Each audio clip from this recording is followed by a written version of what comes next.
to appreciate the work that many South Africans, whether they are black, whether they are white, have done in making sure that today we have democracy.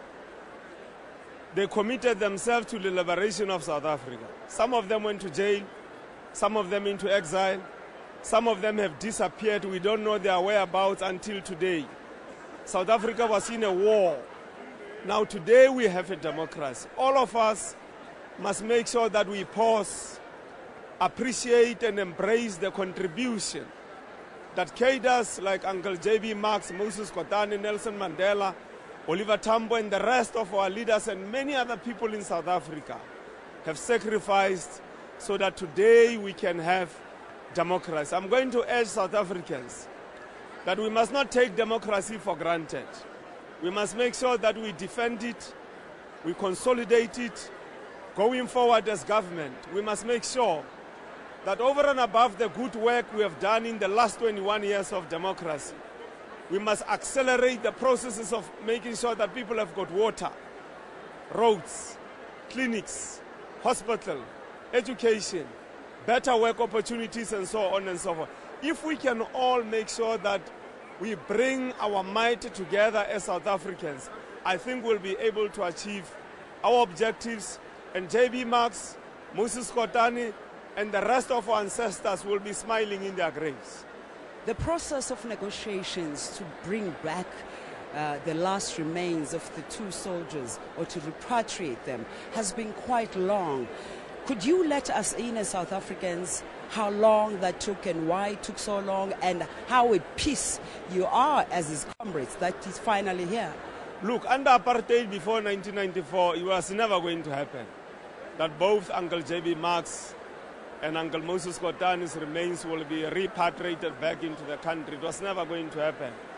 So as soon as we got democracy in the country, the process of bringing back many of our cadres who fell outside the country commenced. That's why Moses Mabhida and many others have been brought back into the country.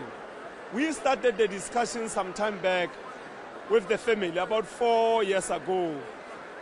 And then 3 years ago, 2.5 years ago, we started discussing with the Office of the President. Again, we discussed with the family. We spoke to the South African Communist Party, COSATU. It was a long, protracted process.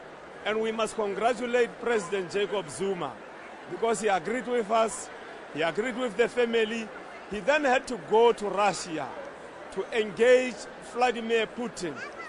And Vladimir Putin had also to engage his own cabinet, his own ministers, and ultimately, after that long protracted process, there was an agreement between Russia and South Africa that their remains will be repatriated. We again had to speak to the family. And the President, Jacob Zuma, then mandated Minister Natim Tetwa to make sure that he leads the entire process, which culminated in the successful repatriation of their remains back into the country. And here we are today. The people are happy that his remains are here. Like it was in Tampo Stad Pela 2 weeks ago, people were happy, and as South Africans, we can't want more from what our government and the people of Russia have done to this country. We must say to the Russians, thank you very much for taking care of J.B. Marks, of Uncle Moses Kotane. They really took care of them. When they were still sick, they went there because they were sick, remember. They went there for treatment. They passed on, unfortunately, and they took care of them. They honored them. They saw them as part of them, as people of Soviet Union, later Russia. That's why South Africa cannot afford to have a better relationship, not to have a good relationship with Russia. We must have a good relationship with the people of Russia, and that relationship must remain unbreakable. Dr. Premier, just briefly, just one last thing. We do understand that the family had some concerns that J.B. Marks will not be laid to rest finally next to his wife in Johannesburg, while they're very happy and euphoric about the fact that he is here and finally going to be laid to rest. What have you done to mitigate that? Well, we had to bring all the families together to say to them, we need to honor Uncle J.B. Marks by making sure that his burial is decent. We must show unity. And ultimately, the families came together. There was an agreement. That's why the funeral is so smooth today. Tate Mahumapilo, thank you so much for joining us. Of course, we're coming to you live right here from the small Ventersdorp Dorpie. My colleague is on the other side and is standing by with the Minister of Arts and Culture, Nathi Mthethwa. Aldrin?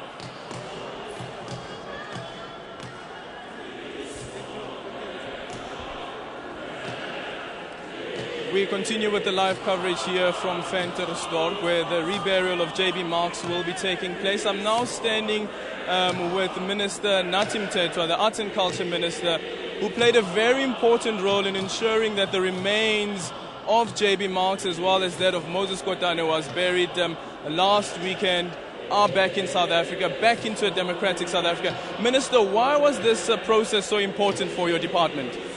Well, it's important. In fact, it's important for the country as a whole, because we said last week when we were repairing Malume Kotane that in terms of the liberation fight in South Africa, it doesn't get better than this.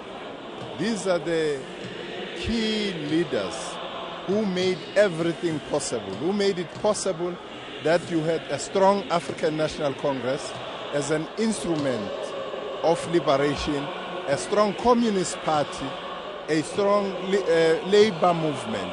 And for us, these two leaders, especially Marx, as we are repairing him today, is that they fought for all what is good in humanity, the best qualities in humanity. You find them here. They ensured that our leaders, the Mandelas, the Sisulus, are really molded to be the kind of leaders which you and I came to know, which were not before their intervention. So, in a way, our democracy is owed to these two men. And having Marx coming back to his roots here in Ventersdorp, a town which was known for wrong reasons, which was associated with racism, brings back a very important aspect in our construction of a democratic South Africa, that it is a town which would be known as a town of transformation, as a town of reconciliation because of J.B. Marks. I was actually speaking earlier on to the Minister in the Presidency, Jeff Radebe, about that issue, that, for instance, the road that leads from Klerksdorp is called Chryshani Road, that leads into Ventersdorp.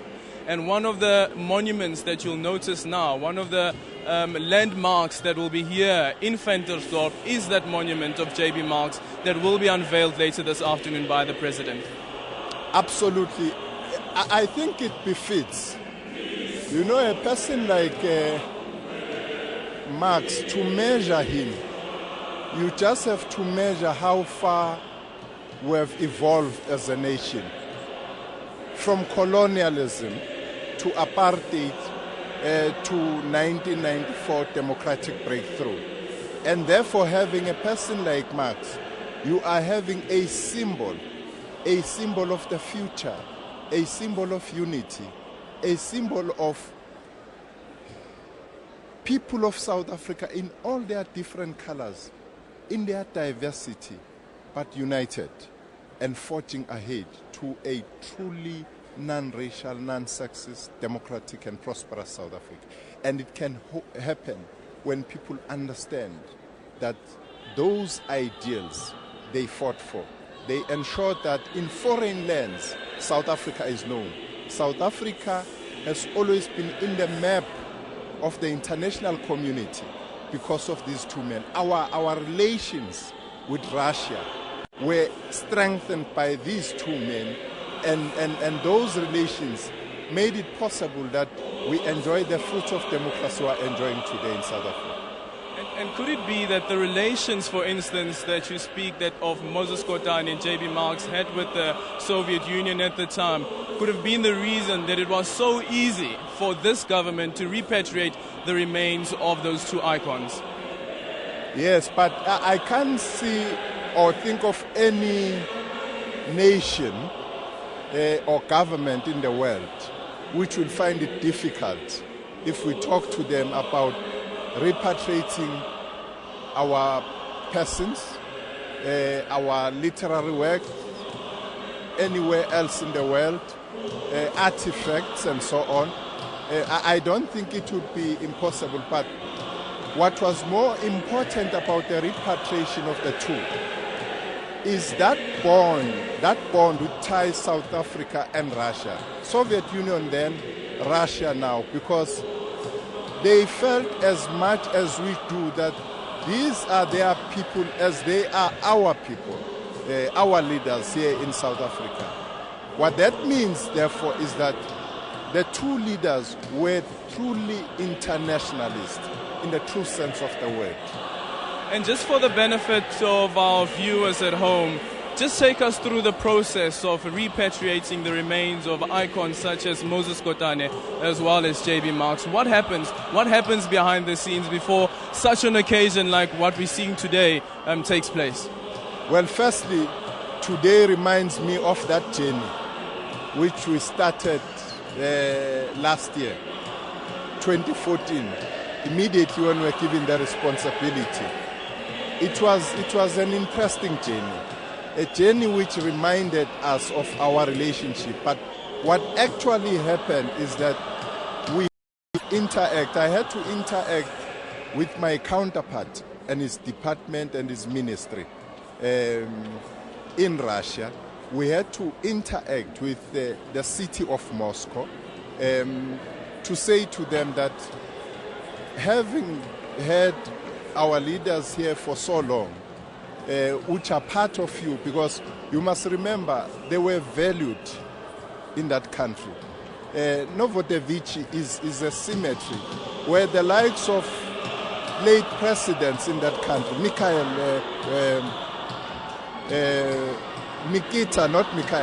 Nikita Khrushchev, for instance, Boris Yeltsin and such people. So it's how Russians valued these leaders. So when we discussed with them, it wasn't like something they were ready for them to forego, these two leaders. We had to talk to them, and they understood the importance of having them to be reinterred in South Africa. And because of our friendship, we had to go through all the legal processes which are associated with exhumation, because exhumation has its own process, and keeping them in Russia and starting now papers of repatriation, because you had to get their death certificate. You can imagine this thing happened in 1972 in the case of Uncle JB. It happened in 1978 in the case of Malume Kotane. So you had to get all those legal documents and processes. You had, at the highest level, the presidents had to talk, interact, agree on the process that indeed this is a necessity, and there wasn't any hindrance from the side of Russians, except that they expressed that these are their leaders as well, because they knew who they were and they knew their contribution. World icons indeed, not only our leaders here back at home, but as you say, leaders who are celebrated internationally as well. And what I've noticed at the time during the exhumation is that there were monuments as well in Russia of J.B. Marks. That's the kind of process we've been engaged in. Russians felt that because they value these two leaders, they will never allow anybody to use their graves. That their monuments and their busts will still remain in Novodevichi cemetery because of this valuing of our friendship, and also looking into the future, that our friendship was not a friendship of the past only, but even today, as you know that we are partners in BRICS with Russia as we speak today. So it's quite important, and we were honored really by Russians to agree to still have them, because South Africans, when they come to Russia, they normally go to the cemetery, and they will continue doing that with their past there in Russia. And Minister, just quickly, can you take us through the process? For instance, how do you guys identify that this is the person that we'd like to repatriate? These are the struggle icons that we'd like to repatriate? Or is it a case where any family can come to the department and say that we have the loved one who died in exile and would like that person to be repatriated, or his remains? You will recall that these two stalwarts are not the first ones to be repatriated. Many have been repatriated before. What normally happens is that the provinces from which leaders would have been coming make a request to national and at an executive level, at the provincial level, a decision is taken that we need this particular leader to be repatriated. And then we come in as national to assist that particular province. It happened with leaders like Moses Mabhida. It happened with leaders like Johnny McCartney and so on. Yes, thank you so much, Rasta. Okay, thank you very much, Minister. Quite a momentous task that the Minister of Arts and Culture have had to go through to make sure that this occasion takes place.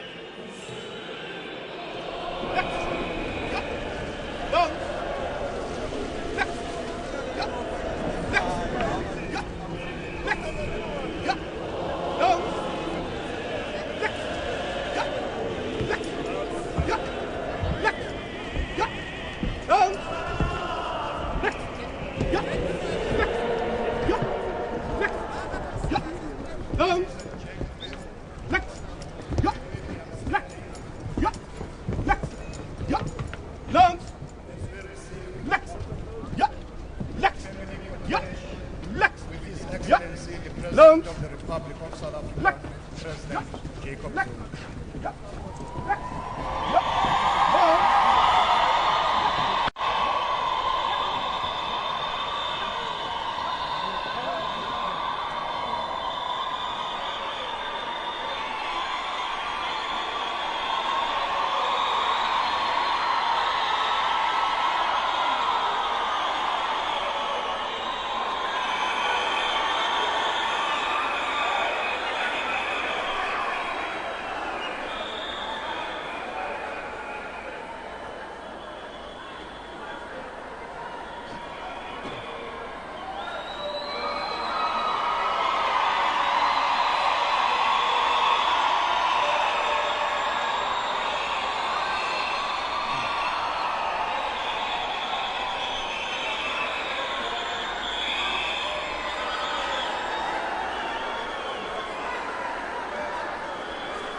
President Jacob Zuma has also now arrived. He is one of the dignitaries here at the official reburial of J.B. Marx. The Deputy President, Cyril Ramaphosa, is also here, as well as various ministers. Now, just a quick explanation that the reason why you're seeing military officials as the pallbearers, it's because this is an official funeral, as stated earlier on by the Minister in the Presidency. This is a state funeral, but of course it is a Schedule F, as he indicated earlier on, a Category F funeral that is taking place. And that's the reason why you have military officials being the pallbearers.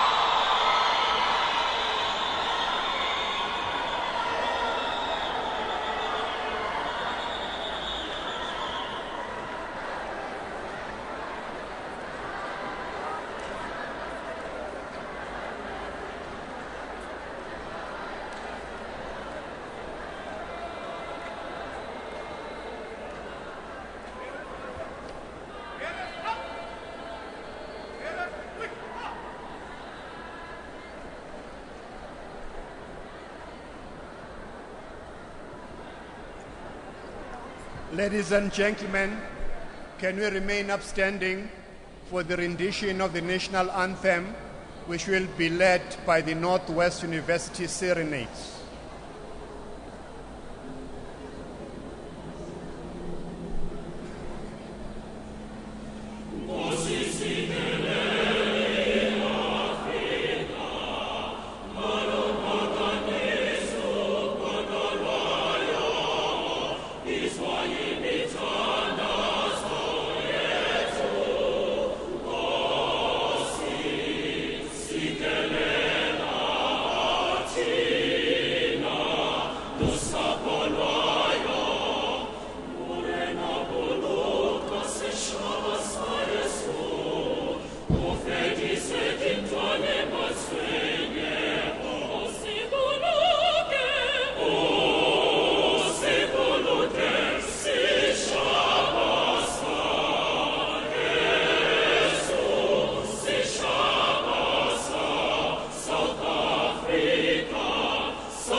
Can we remain standing for the observance of the moment of prayer and meditation?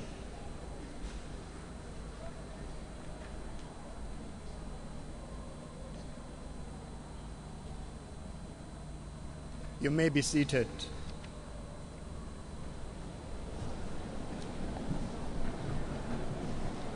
His Excellency, the President of the Republic of South Africa, and the Commander-in-Chief of the South African National Defence Force, His Excellency Jacob Zuma, the Honorable Deputy President, the bereaved J.B. Marks family,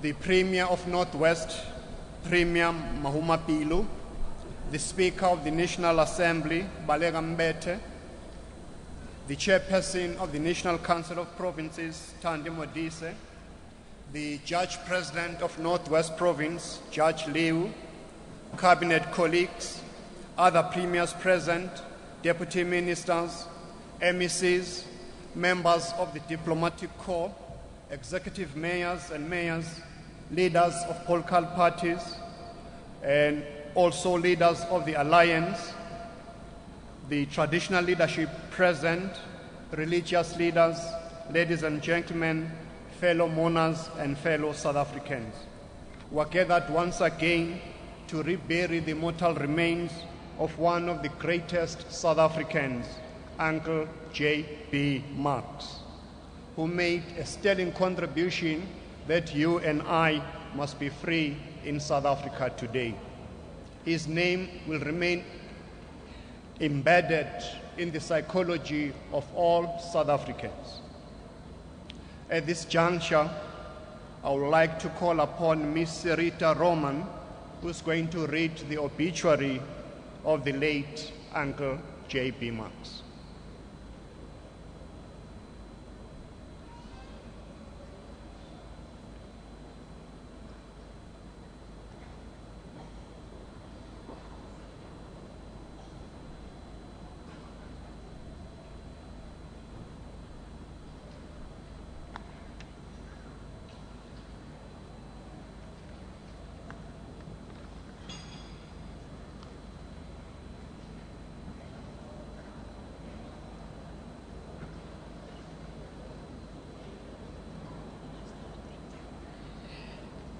Thank you. Obituary of Mr. John Beaver Marks. John Beaver Marks, popularly known as J.B. Marks, was a towering giant of the trade union and liberation movement in South Africa. He was born on the 21st of March, 1903, in Ventersdorp, in the then Western Transvaal, now called Northwest.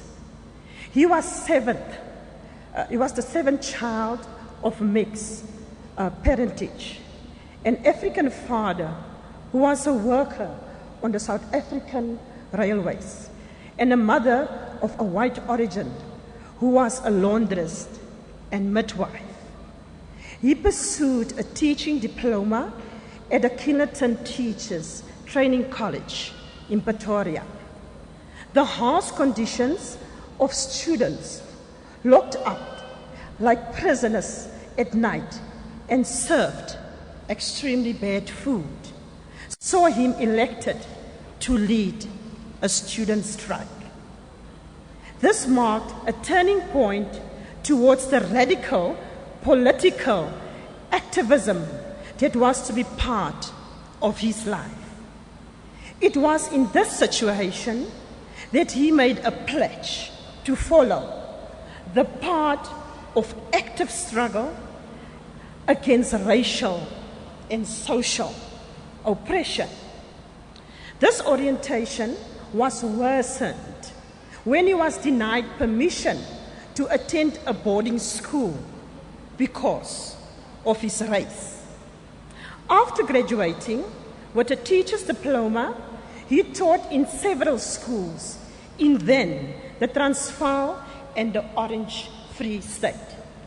It was while he was teaching children of African mine workers that he first became widely involved in politics.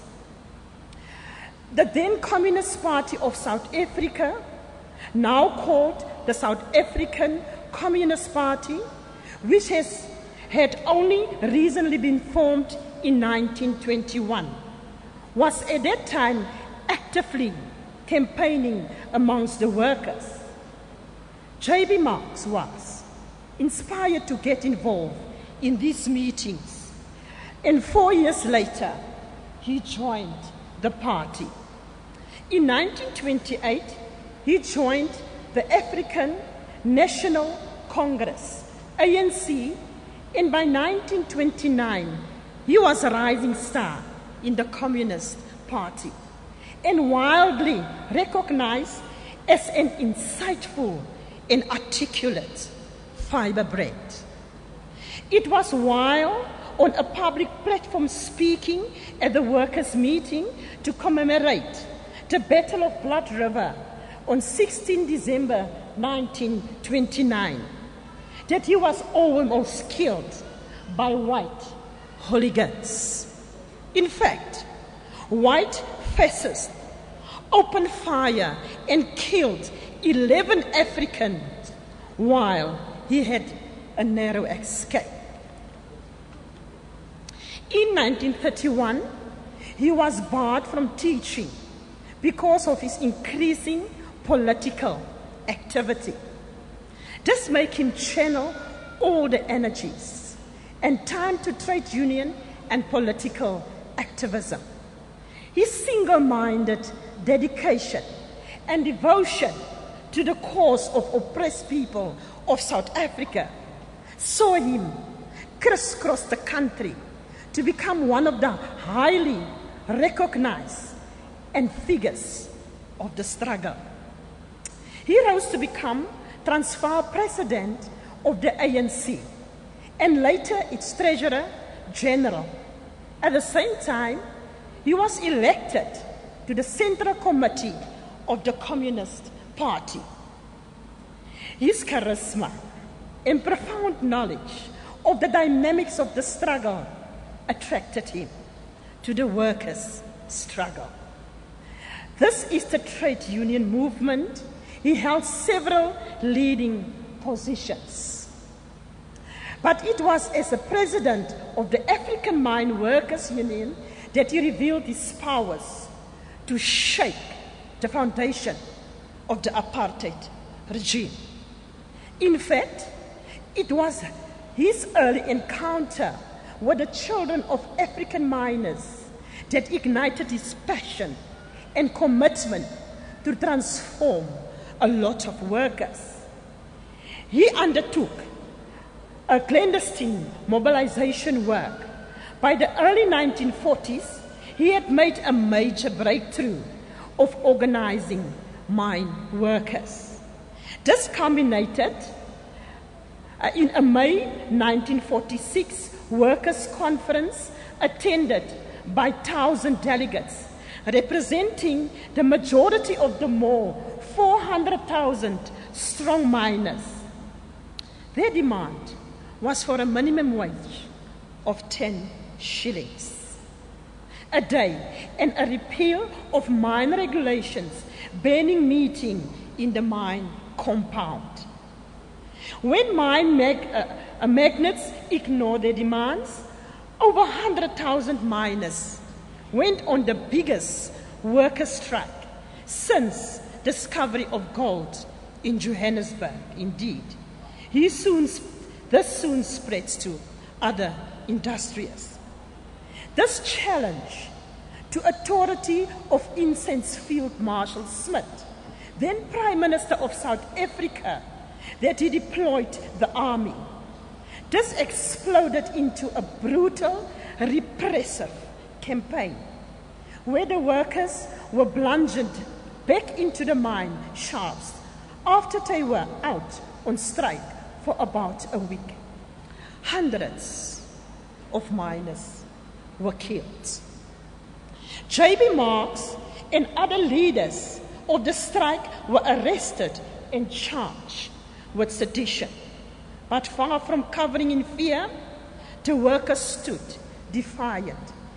As J.B. Marks set an example of a leader willing to stand his ground.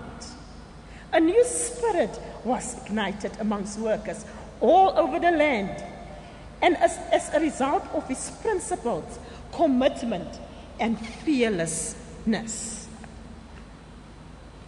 In fact, the defiant radical posture sets a new trend. Many national general strikes making both economic and political demands were to follow. Notably, the 1st May 1950 strike, which brought the country to a halt, and the June 26 strike in the same year in protest against the shooting of strikers on 1st May. It was a turning point and a great landmark in the long history of struggle of the people of South Africa against racial persecution and for full trade union rights. As a result, J.B. Marks was banned early in 1952 under the Suppression of Communism Act of 1960. But he continued working clandestinely in the liberation movement and trade unions, even though police surveillance of him made such work extremely hazardous, dangerous indeed. It was here that he worked tirelessly, recruiting and setting up structures for the newly launched military wing, Mkhonto Wesizwe. He was also responsible for organizing the headquarters of the liberation movement and embarking on popularizing the anti-apartheid struggle. He suffered a stroke in 1971 and was taken to Moscow to undergo treatment, where he died on 1st August 1972. J.B. Marks was a great South African patriot and a leader who contributed to liberation of South Africa.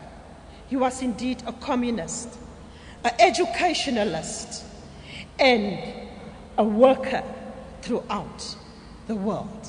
Thank you.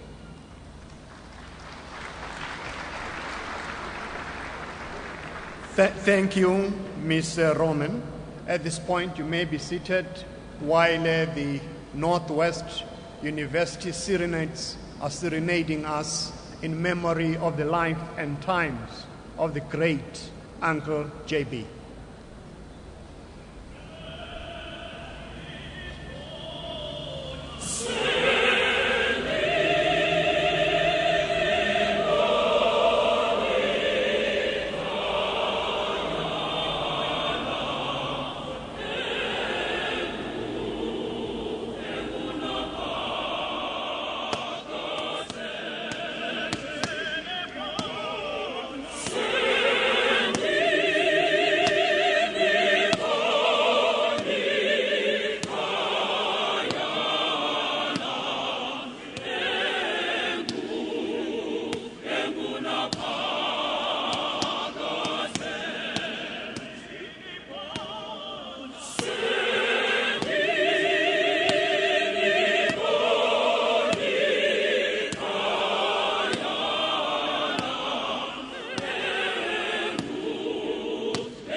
What a significant hymn, Jerusalem, because the president of the ANC in the 20s, Josiah Skumede, after a visit to the Soviet Union, now called Russia, he said he has been to the new Jerusalem, which Uncle JB called the Mecca of revolutionaries, the land of the proletariat. This is what Uncle JP said in 1969 about South Africa. There is no way to the emancipation except that of a revolutionary armed struggle. In our conditions of total suppression of the people's rights, of constant daily terror and force exercised against the masses, with tens of thousands of patriots in detentions and massacres a commonplace, with the great majority of the people in a state of seething revolt against enslavement and the intolerable affronts to their human dignity, there could be no other way forward. That's Uncle JP, 1969. On that note, can we request Mr. Rosalind Marks to pay tribute representing the family of Uncle JB. Mr. Marks.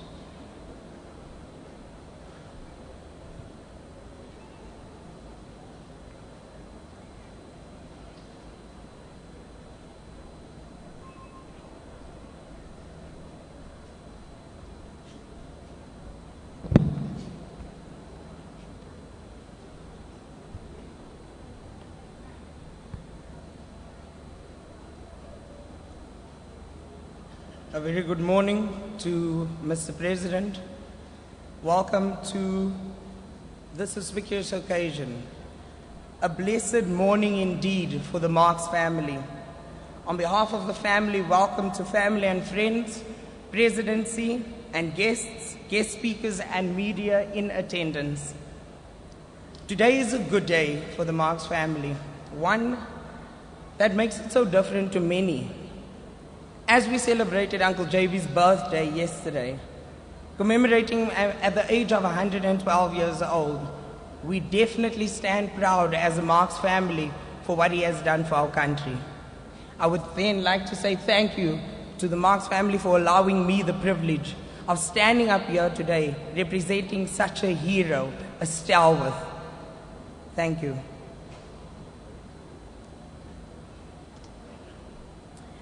We've been given the instruction by my grandmother, who is amongst us today, Maria Marx, to repatriate Uncle JB for the past 8 or 9 years. We would like to thank all parties who has participated in the repatriation. We highly appreciate it, and we definitely will acknowledge it accordingly. Words could not explain to the family how this has actually impacted on our lives. I go back to a story which I was told all along, all these years as I was growing up. When my father and 2 of my uncles was traveling from Johannesburg to the Northwest Province where Uncle JB was residing. Unfortunately for the hooligans, he has already left the country. He was in Moscow, however they were still searching for him. The hooligans, as we refer to them, then opened fire, live ammunition, onto the bus which our family members was traveling in. Sadly, my uncle still lives with the wounds today. However, we thank him that he's alive. Therefore, we have to salute Uncle JB, as he was smart in what he did. He was definitely a stalwart. He worked for our nation, our country, and therefore we thank him generously. We need to make known that Uncle JB was not only a churchgoer. Uncle JB was a man with understanding, definitely a hero with reasoning. Uncle JB was an honest man. He never believed in inequality. He believed in equality to the fullest. No bias when it came to Uncle JB.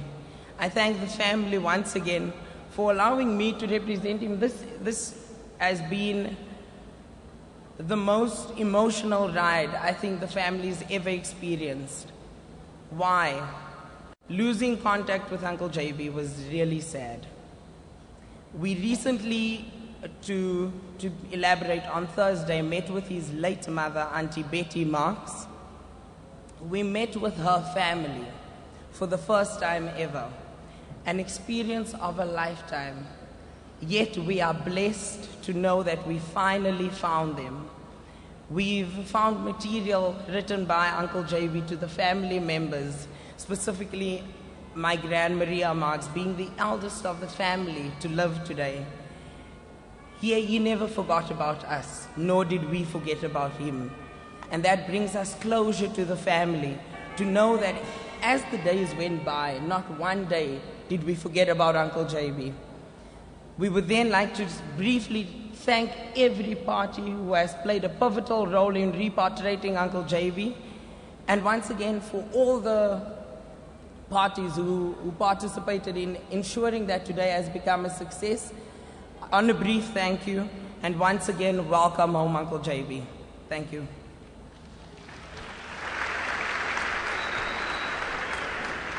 Thank you, Roswin. At this juncture, it is my pleasure to call upon the General Secretary of COSATU, Zwelenzima Vavi, to speak on behalf of COSATU, as Uncle JB's heart was always with the working people, having been the president of the Mine Workers Union, leading a strike in 1946, which was the biggest strike at the time. Comrade Vavi.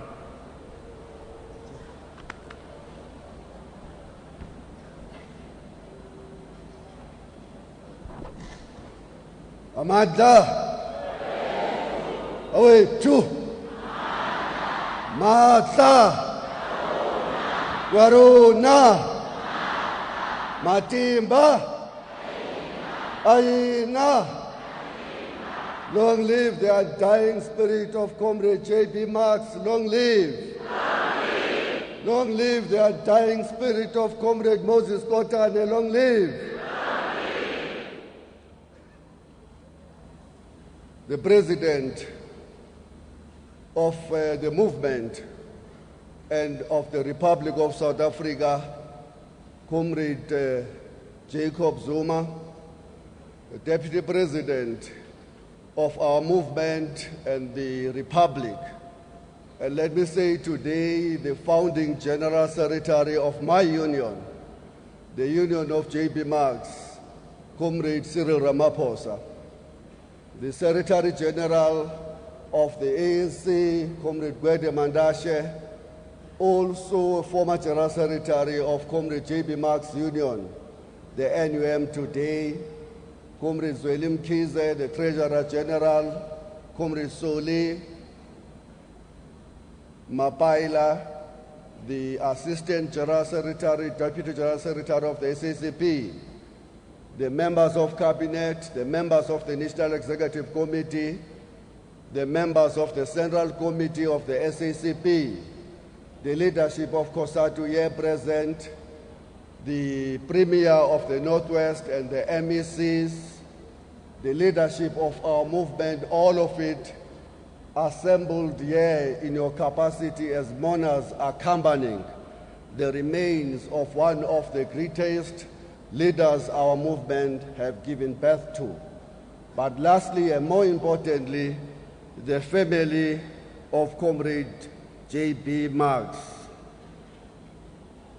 On behalf of COSATU, we are deeply honored to be part of this historic reburial of the remains of one of the finest revolutionaries the struggle for our liberation have produced.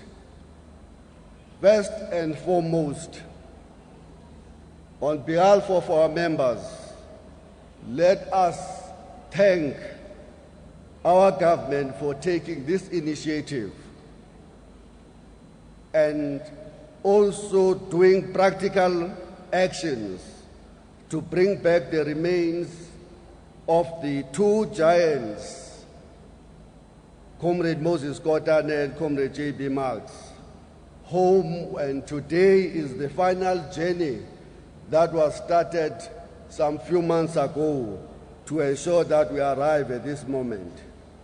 We want to thank the government further for making a commitment to ensure that the remains of all of our sons and daughters, our comrades who remain outside the borders of our country, are also brought back for the reburial in the land that they played such a significant role to liberate. Strength to the family of Comrade J.B. Marx today, who it is excited in that they know that today represents a day of closure for the family, but are at the same time reminded of the long journey of tribulations, pain that they have to go through, sharing their father with all of us as his children.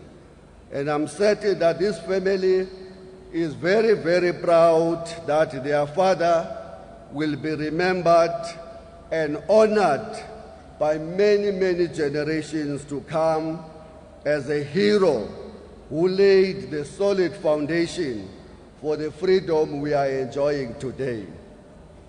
Uncle J.B. Marx is in so many ways a father of all the three components of the Tripartite Alliance: the ANC, the SACP, SACTU, and now COSATU. We will leave it to the leadership of the ANC and the SACP to speak about Comrade Marx as a leader of the liberation movement and as a leader of the Communist Party. We just want to briefly, from this long book that he wrote about his life, speak to him and about him as a trade unionist. Comrade J.B. Marx was a pioneer of the democratic, non-racial, non-sexist, militant and fighting trade union movement in South Africa.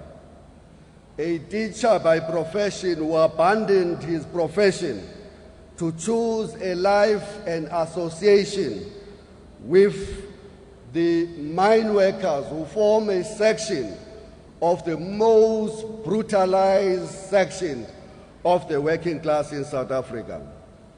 And he played a tremendous role in the establishment of the African Mine Workers Union in 1941, which he became its president in 1942. He became the president of the Transvaal Council of the non-European trade unions in the early 1940s. In both capacities, he exercised a tremendous influence on the development of trade unions movement amongst Africans in particular, who slaved underground as migrant laborers for starvation wages. In 1943, the government had granted a cost of living allowance to all African workers except those in mining and in agriculture. And this led to a spontaneous strike wave that hit the Transvaal and other parts of the country. The African Mine Workers Union met with a tremendous response from the government, and the government was compelled to appoint a commission of inquiry into the conditions of the mine workers. This commission recommended a miserable increase in wages and improved conditions of work, but the Chamber of Mines implemented only a portion of those recommendations of that commission and ignored the rest of them. Then in April 1946, the African Mine Workers Union Conference decided to demand a wage of 10 shillings a day. 10 shillings a day, that's where we come from, Comrade Cyril, which sparked a spontaneous strikes, but the bosses refused to budge. So on the 4th of August, a conference of over 1,000 mine workers, as we have already heard, decided to embark on a strike, and which is what they did. A few days later, over 100,000 miners responded to that call, and they shut down completely 11 mines. As we know, the response of the regime was brutal.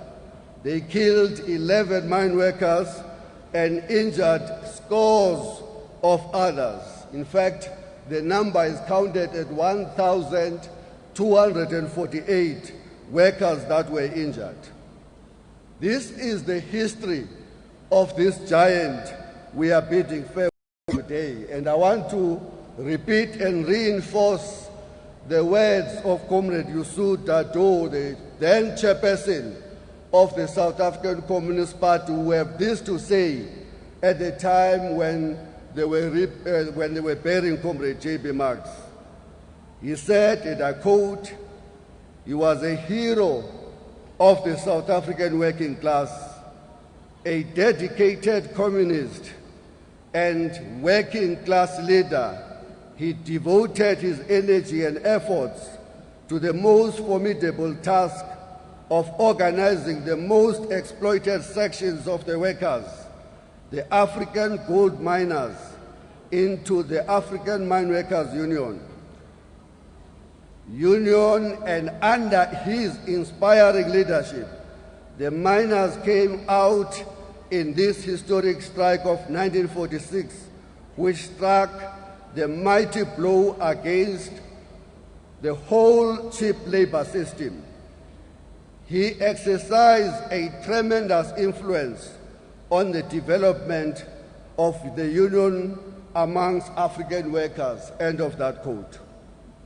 As we gather today to rebury the remains of our hero, we must use this opportunity to learn vital lessons from the life of Comrade J.B. Marks. Although the challenges today are different, we still desperately need leaders with that iron determination to devote their lives to the struggle for the second phase of the transition. The first lesson, and the most important of them all, is that Comrade J.B. Marks was a humble servant of the working class. As I have said, a teacher who chose a lifetime association with the mine workers. In those days, and until very recently, the mine workers were regarded very lowly in all of our communities.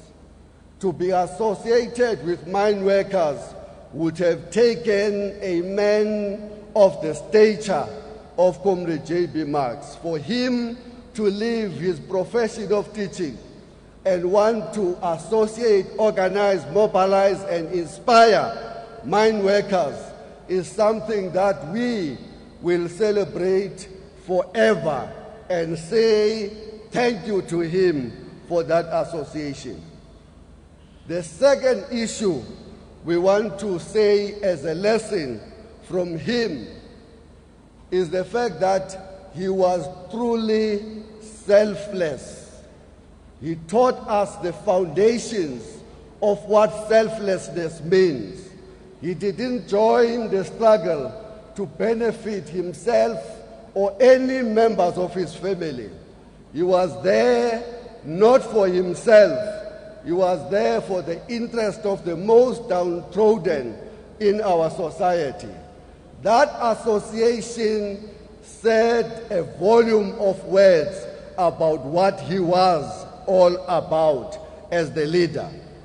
And we want to, as we say farewell to him, rededicate ourselves to what he taught all of us, that we must associate with our organizations.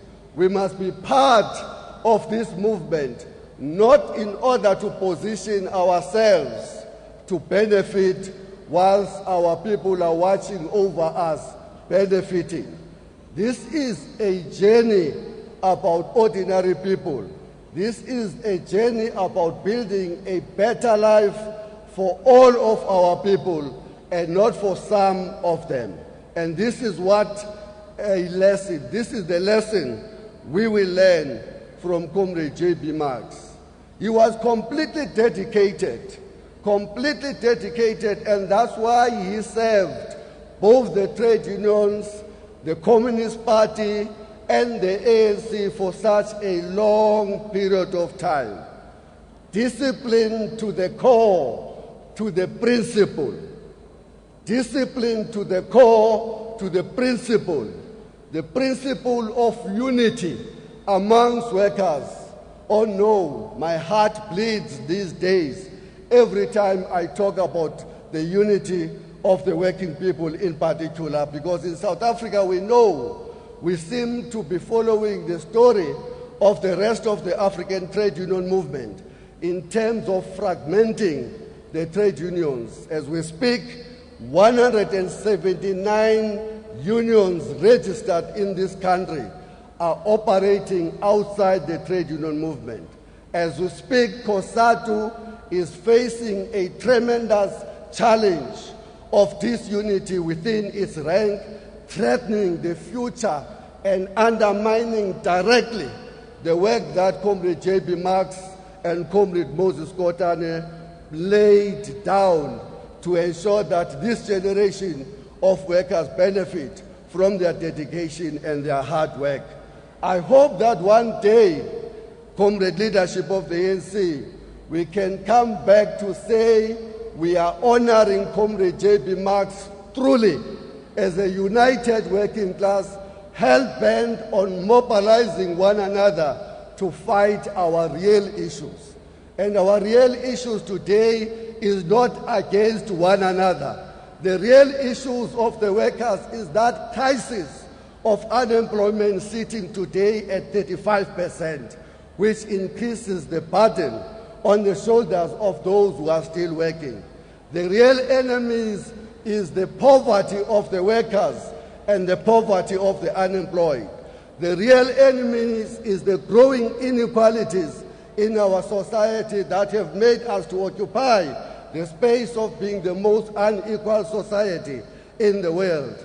How dare we sideline those issues? How dare we no longer fight the struggles against the labor brokers and choose to remember this example of J.B. Marks and follow the example of the 1946 mine workers' strike in our effort to unite workers behind their real interest, which should unite all of us behind. So I hope that we can come back to the grave of Comrade J.B. Marks and come back to the grave of Comrade Moses Kotane, Elijah Pachai, John Gomomo, Vuisi Lemini, and many, many others to say we are sorry as the leadership of this moment that we have allowed things to fall apart and that we want to learn from their example to ensure that we can avoid the catastrophe of splitting the Federation COSATU. The transition to democracy and non-racial society and the election of the ANC to power in 1994 was achieved thanks to leaders like him. But we need similar heroes today to complete the transformation of our economy and end the continuing crisis of unemployment, poverty, and inequality, and build the socialist South Africa and the socialist world for which Comrade J.B. Marks lived and died. Thank you very much for the opportunity.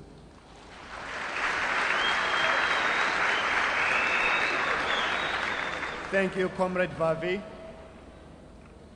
Uncle JB's life is the life of serving our people, in particular the Communist Party, for which he was the chairman when he died in 1972.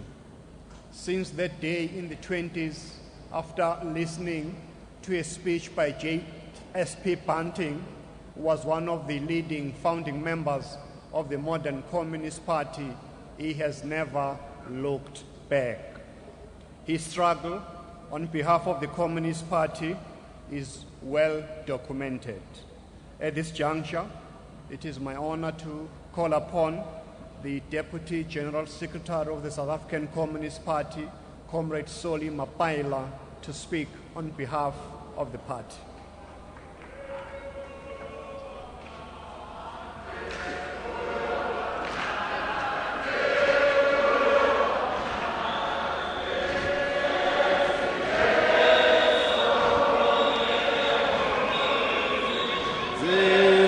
Party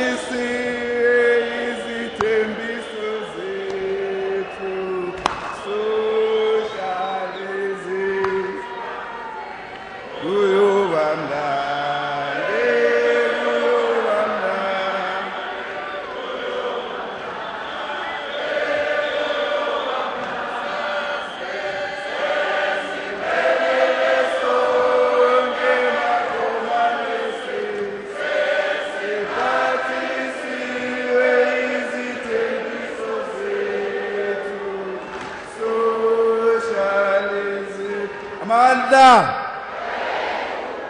Matla. All power. Craft. Onse. Thank you very much, Program Director, Minister Jeff Khatebe, the President of the Republic and of the ANC, President Zuma, Deputy President of the country and the ANC, Deputy President Ramaphosa, ANC officials, Secretary General Gwede Mantashe, National Treasurer Comrade Zweli Mkhize,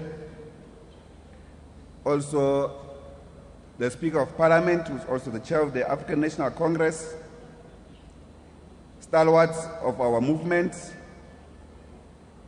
Premier Supra Mahomapelo, the Judge President,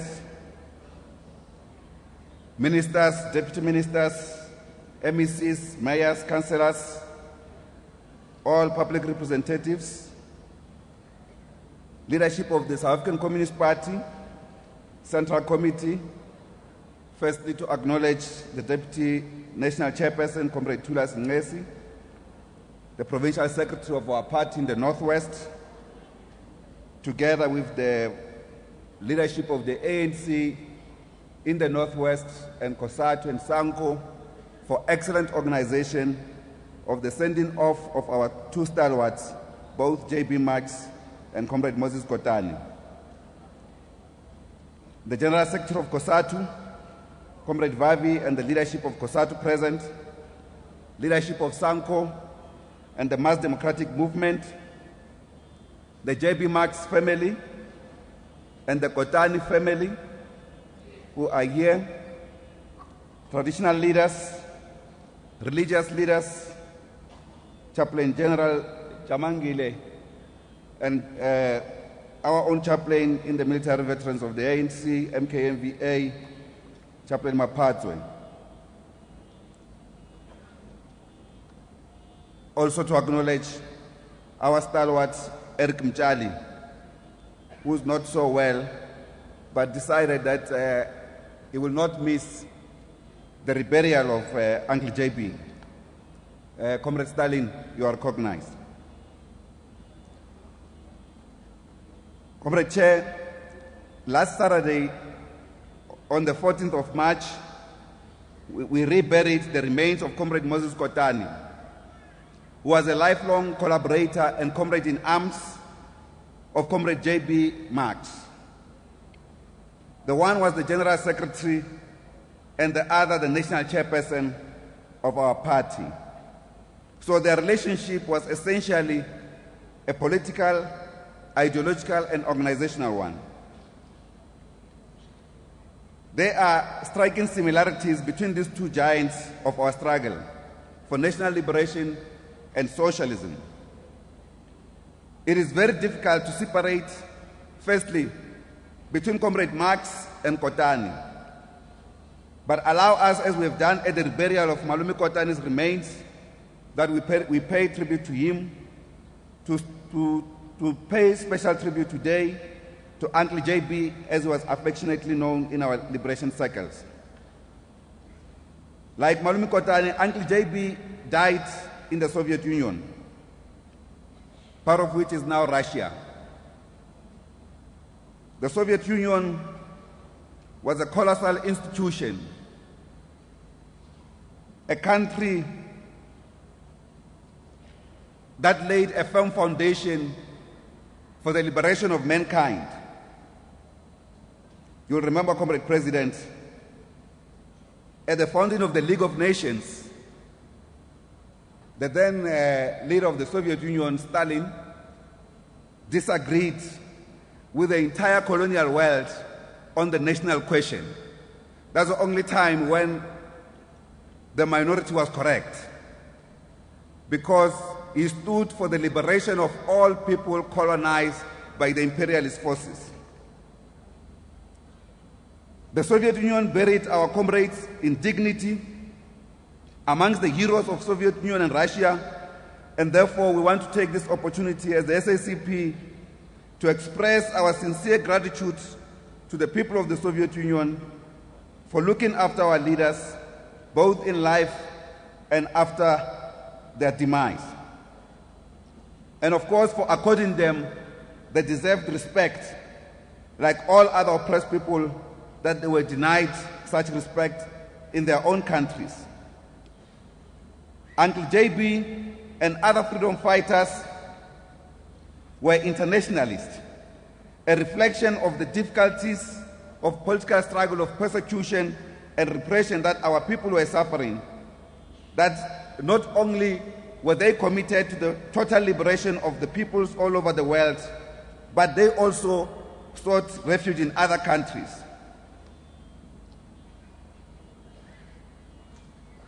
Uncle JB and other revolutionaries from the ranks of our movement received training, healthcare, education, and ultimately, when they passed on in the Soviet Union, were buried there. Our success, therefore, in dislodging the apartheid regime in April 1994 is thanks to many, and in part our indebtedness to decades-long revolutionary solidarity and struggles of people like Uncle JB. In fact, we can say without fear of contradiction that countries like the United States never truly accorded our liberation movement the respect that it deserved. They actually termed us terrorists. And even as recent as a few years ago, our former president, President Mandela, was still labeled a terrorist in the US.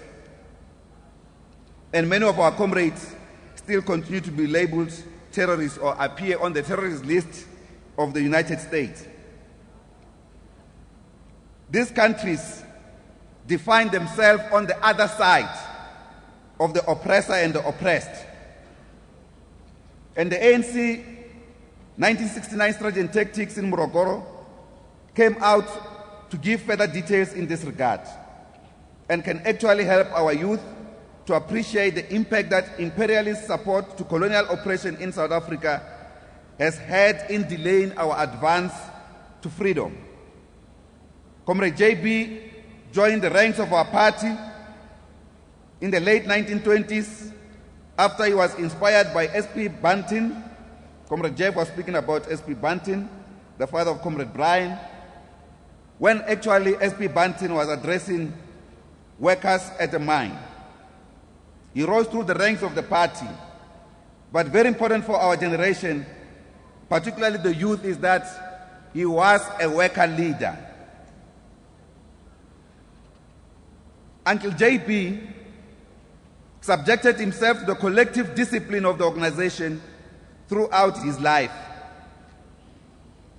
There was, in fact, a point where he was temporarily set aside because of inner party processes.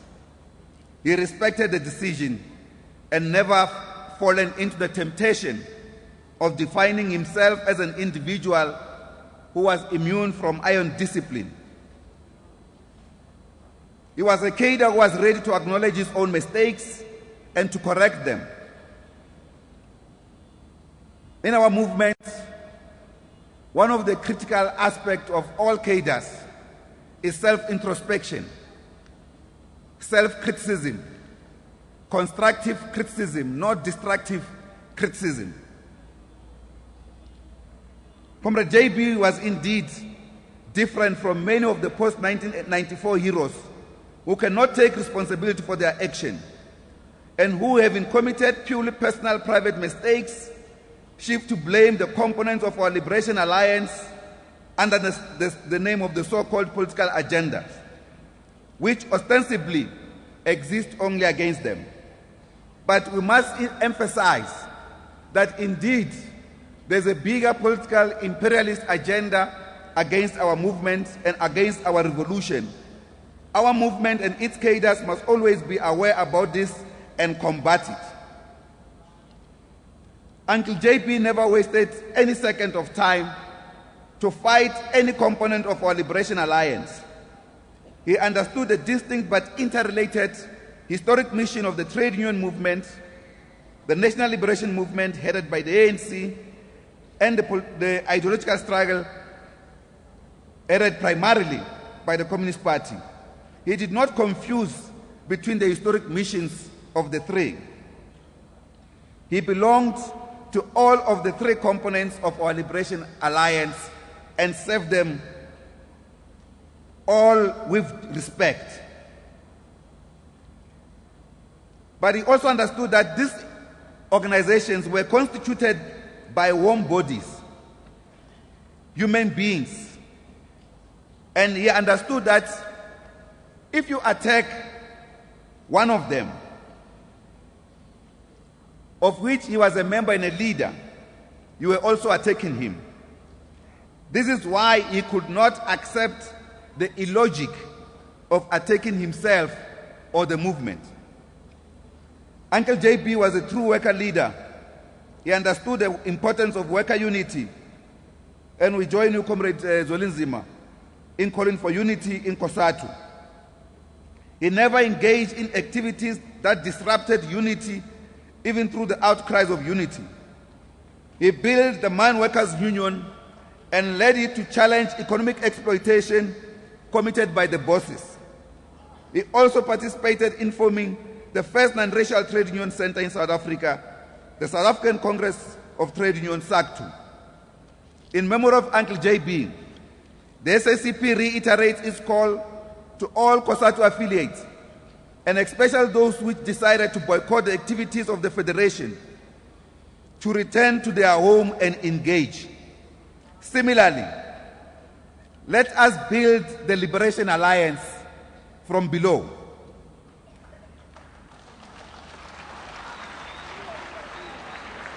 At this juncture in our revolution, Comrade President, our country needs a stronger alliance. Uncle JB was very clear who the primary opponent of freedom and oppression, who the primary opponent of freedom, and who was the oppressor and economic exploiter. We'll remember him for the role he played working under the guidance of our party and the African National Congress and the trade union movement. The 1946 strike that over 100,000 workers for the first time came to the street riddled the exploiters from their comfort zone. It was 4 years after the strike and continuous mobilization against oppression and exploitation that the National Party's apartheid regime banned the South African Communist Party, the first political organization to be banned in South Africa. Today, even de Klerk, the last apartheid leader, has the guts to question the influence of the Communist Party in South African society and on the African National Congress, because he doesn't understand the liberation politics of our movement.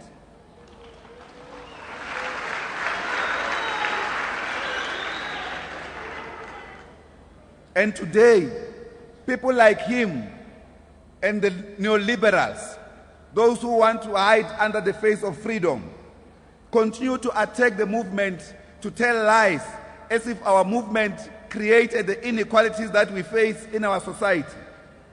Inequalities in our society are created by the system of reproduces this on the workplace every single day. Therefore, the full meaning of South African freedom will exist when we have changed the ownership patterns, the production relations that reproduces this inequality. And that means overthrowing the exploitative and oppressive capitalist system. J.B. Marx was an outstanding leader of the workers as much as he was of the Communist Party and the ANC. For him, and many others of our national leaders, the movement was one, an indivisible organization with strategic different responsibilities.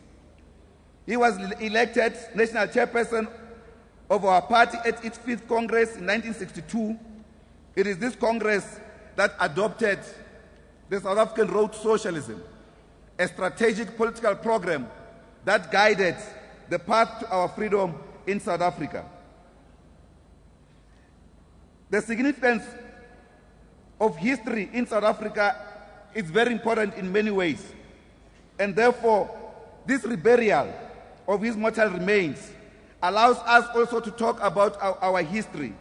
And we also want to call on the Minister of Arts and Culture as we congratulate his pioneering leadership, Comrade Natim Tetwa, for bringing these stalwarts back home to embark on a massive campaign on the history of our country.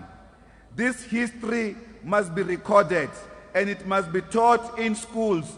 Today we are still taught the colonial history of South Africa. This must change, and we are with you in this regard.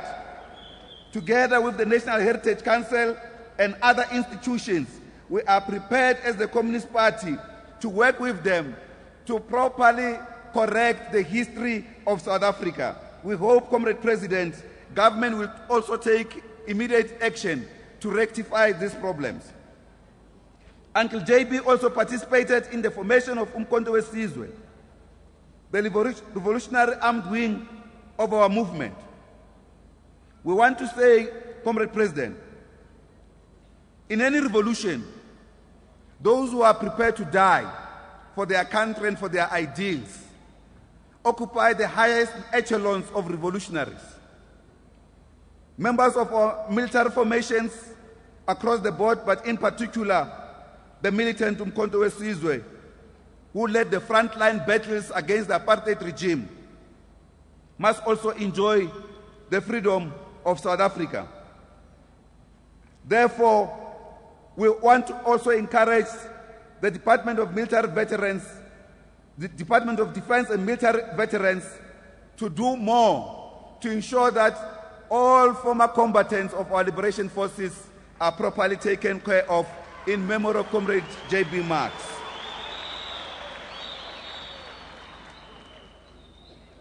Comrade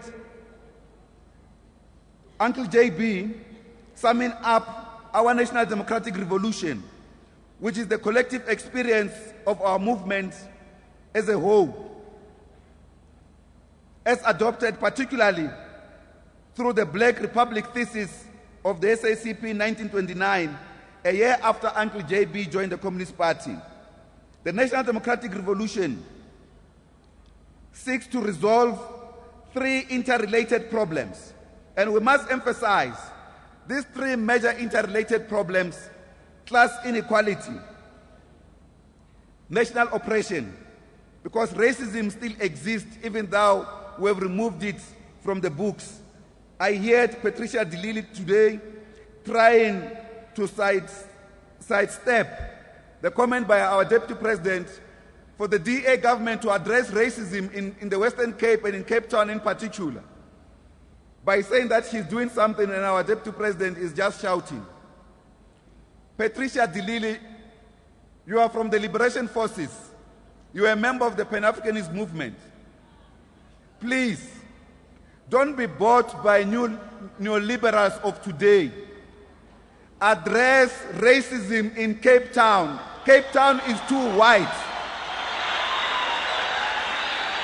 At the same time, we wish to indicate that Uncle JB, as we rebury him here in Ventersdorp, a bastion of white supremacy and racism and of oppression and exploitation of Africans by whites, we are recommitted to building a non-racial South Africa as a Communist Party, which we were the first non-racial organization on the African continent. Our alliance must do more to build a non-racial society, but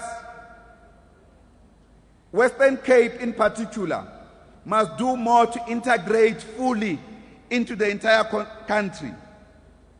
The completion, therefore, of the National Democratic Revolution, Comrade President, which the last key pillar is to end the system of patriarchy, to create equality between men and women in our society. For the completion of this task, whose goals were laid further in the Freedom Charter of 1955. This will lay the indispensable basis for us to advance towards socialism.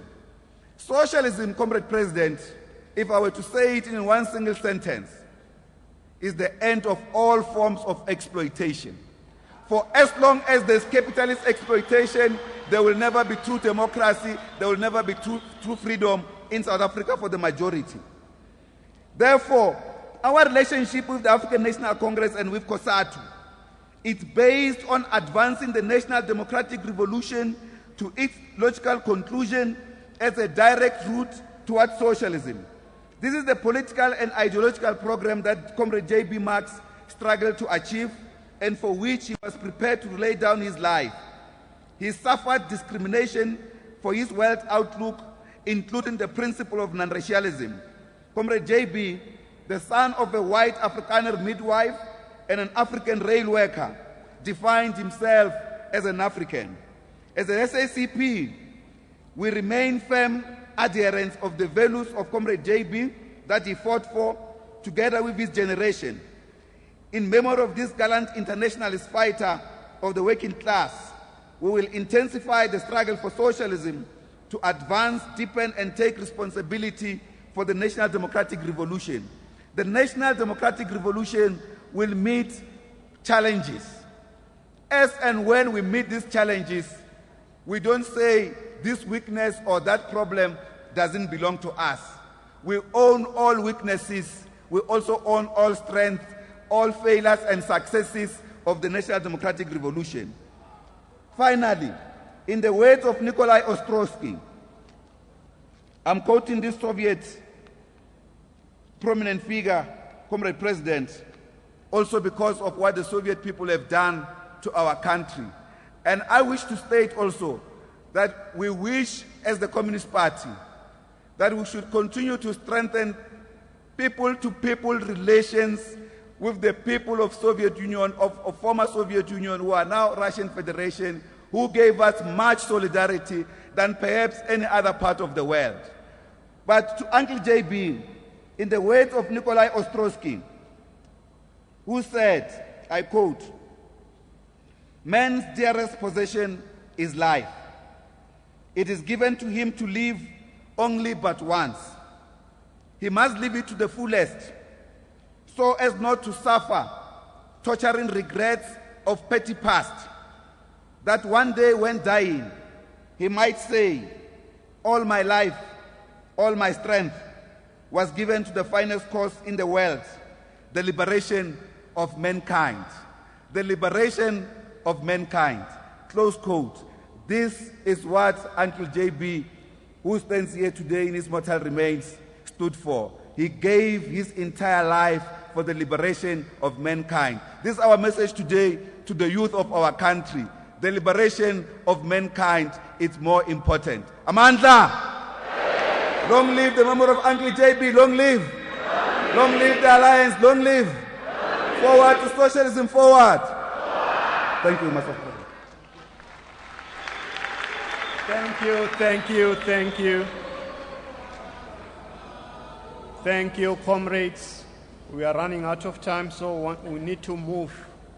But before we do so, I would like to give the Northwest University Serenade to give us a song or a hymn or a serenade.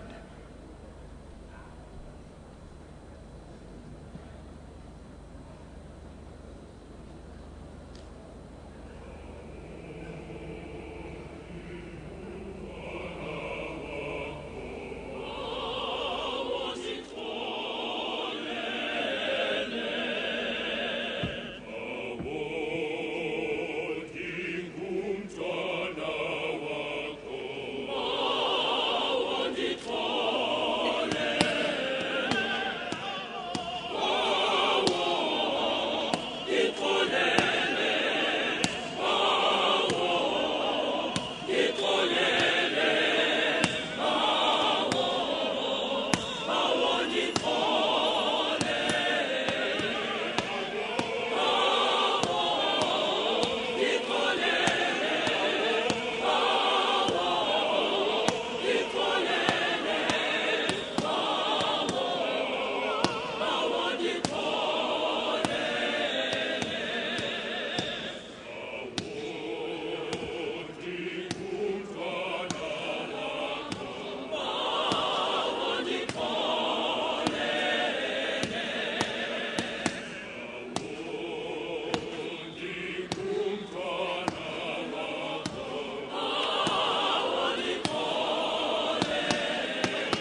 Mbaleni of the National Union of Mine Workers. Thank you so much for joining us here on SABC Television News. While the proceedings continue, if you were to talk to us about Uncle J.B. Marks, just briefly, as the African leader of the mine workers. We are really moved about this reburial because J.B. Marks is a founding president of the African Miners Union. The NUM of today is as a result of the struggles of J.B. Marks and his colleagues. The strike of 1946 planted seeds of revolution in the mining sector, better life for mine workers. You'll understand that these are live proceedings as they're coming through from Ventersdorp. We're going to have to cut it right there for now. Of course, we'll chat to you as the program continues because the president has just come back and the program continues from here in Ventersdorp in the Northwest Province. At this juncture, Your Excellency, I would like to recognize the Secretary General of the ANC, Gwere Mantashe, the Treasurer General, Dr. Zweli Mkhize, all the veterans who are here on this solemn occasion. We are too many to enumerate, but I also like to recognize especially the comrade ambassador from the Russian Federation. Thanks, Comrade Ambassador, for coming. Mendim Simang, the former Treasurer General of the ANC. May Ruth Mompati. May Sophie Dubrain. Mac Maharaj. Eric Manjali, also known as Comrade Stalin. And Comrade J.J. Josiah Jele, who in fact attended the funeral of Moses Kotane in 1978. Thanks for coming. The Commander-in-Chief, President Zuma, has instructed me that I should call one of the veterans, Comrade Ambassador Wezi Siyoko, to give a 3-minute speech. I'm calculating Comrade Wezi.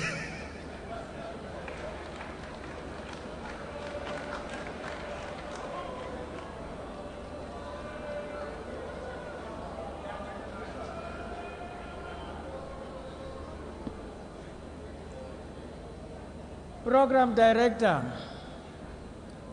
His Excellency, President of the Republic of South Africa, President Zuma, Venerable Mama Marks and the entire Marks family, Chief Justice Mokgwe and other justices,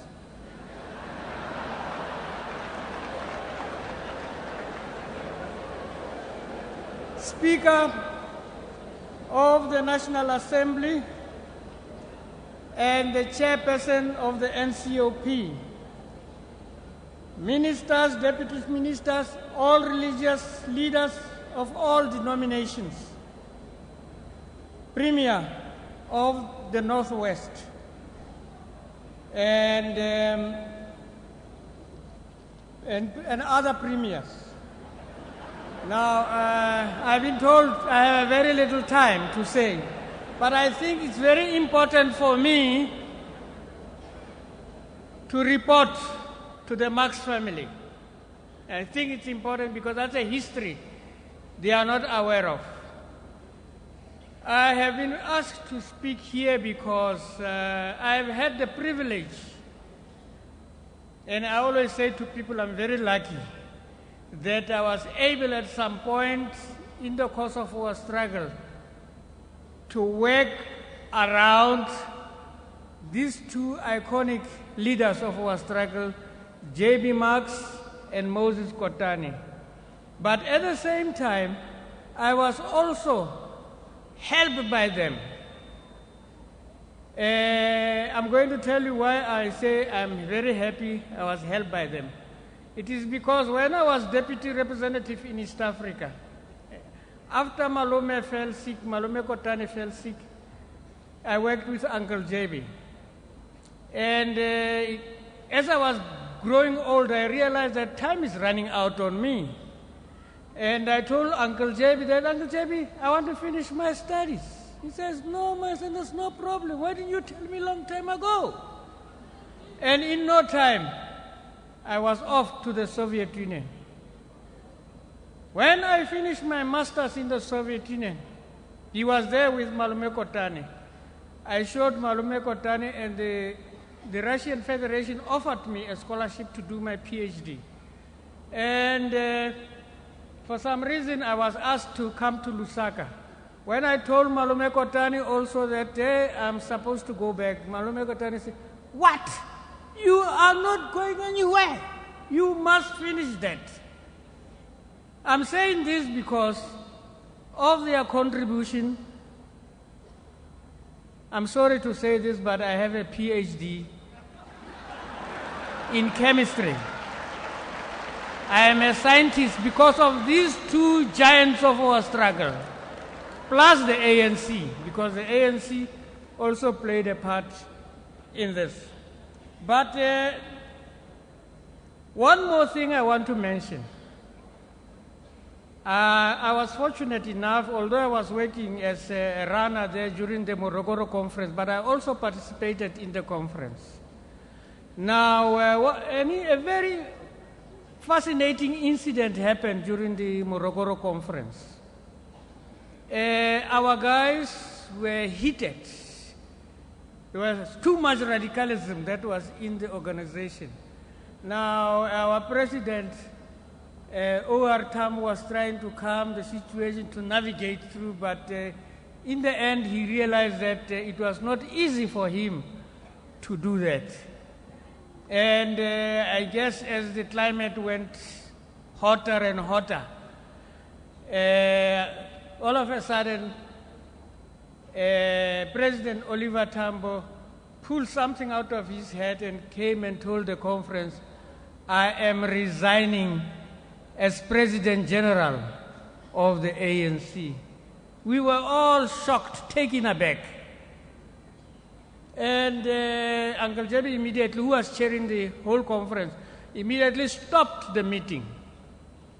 And an hour or two later, the meeting was called, and Uncle JB came with very beautiful news to tell us, comrades, I was able to talk to the president to reverse his decision. And in the end, President Oliver Tambo decided to retake his presidency of the ANC. I won't go much further than that because I was just giving a small time. So thank you.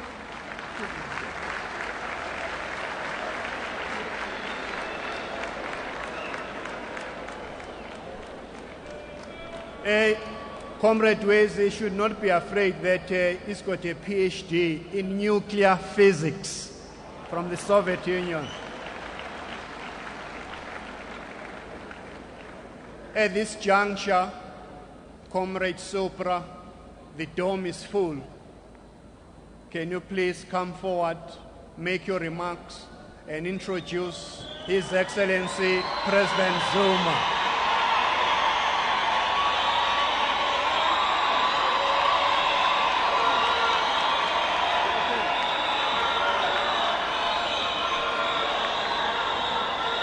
Amandla!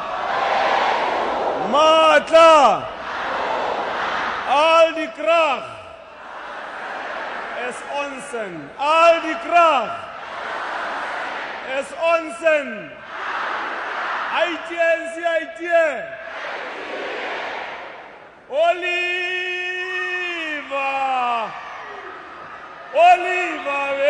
Vetambo,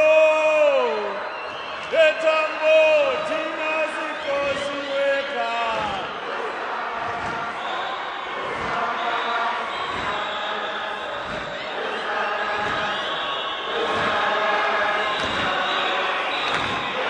Oliver,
Amandla! Matla! Kiaruna! Al die kracht! Al die kracht! Manda! Ashu! Manda! Tsitsipela! President Jacob Zuma! Tsitsipela!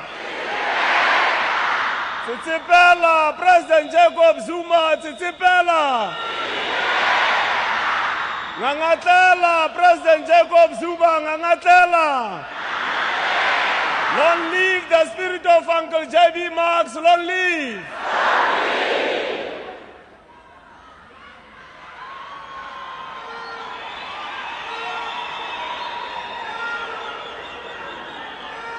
Program Director, the Honorable Jeff Khadebe. Ereketse tšhunwe le go dumedisa le go amogela lelapa lotlhe lo Marx. Also take this opportunity to acknowledge and recognize the presence of our Isitwala Ndwe Seaparangwe, Merup Sigumutsi Mumpati.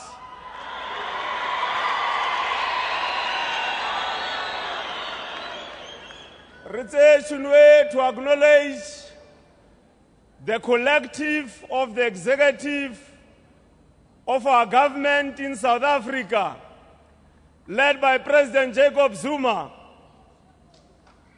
Acknowledge the presence of the Deputy President of the Republic and the Deputy President of the Revolutionary Movement, Comrade Cyril Ramaphosa.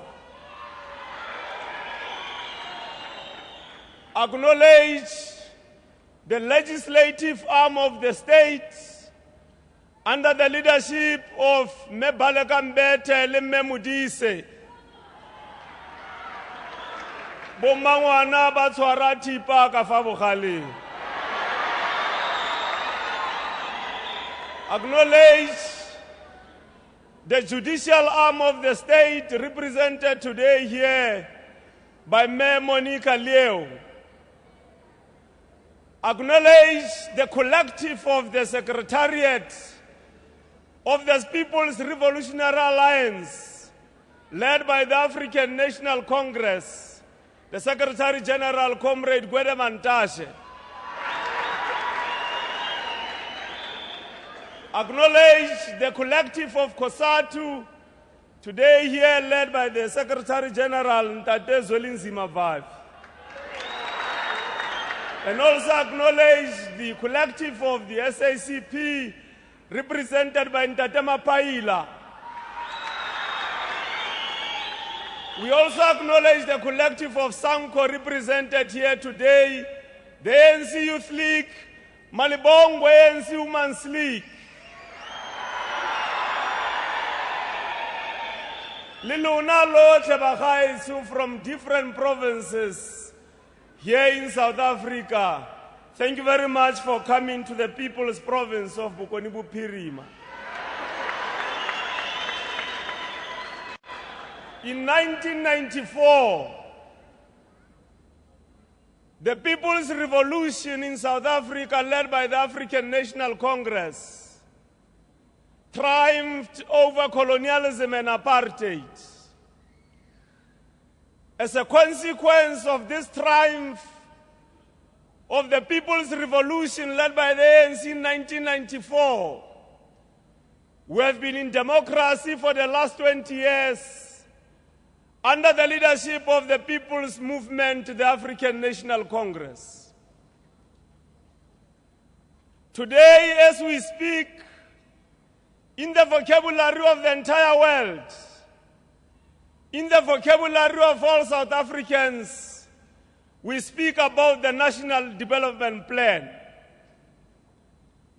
Everybody in their vocabulary, they know that when you talk about South Africa, there's a visionary plan which has been developed after thorough, broad consultation And that is the vision that we seek to achieve within the next 30 years as South Africans. So we want to thank you, President Jacob Zuma, that under your leadership, as a consequence of this triumph of the People's Revolution in 1994, today we have, as South Africa, under the leadership of the ANC and yourself, the National Development Plan. We want to thank you, President Jacob Zuma, that today in the vocabulary of South Africans, they know that South Africa is a much, much better place than it was before 1994. We want to thank you, President Zuma, for the leadership you provide throughout the African continent. Where there are challenges in the African continent, you are there on our behalf working with your collective to make sure that we have a better Africa and a better world. We want to thank you for that. We want to thank you, President Jacob Zuma, that today the world knows that it can move forward if the views of South Africa led by yourself and the entire collective of the executive in this country and the People's Revolutionary Organization, the ANC, they know that they can move forward if the views expressed from this country are not taken on board. So I want to thank you for that leadership, President Jacob Zuma. We want to thank you, President Jacob Zuma, for being with South Africans in good times and in bad times. At all times, no matter the challenges we come across, as South Africans, you have always been in the forefront of making sure that as a people, we are able to respond accordingly to the challenges that we face. And today we want to thank you as we lay to rest one of the outstanding revolutionaries of our movement, Comrade J.B. Marx.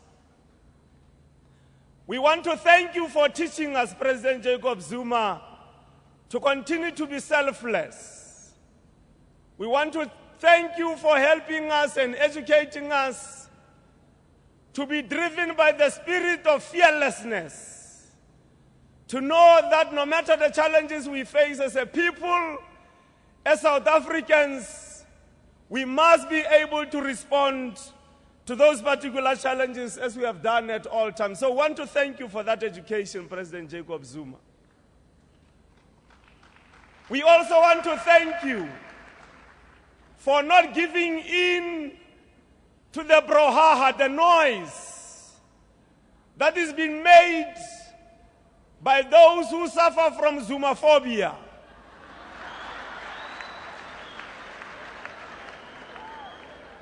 We want to thank you for continuing to be relentless in your pursuit to make sure that we build a united, democratic, non-racial, non-sexist, and a prosperous society.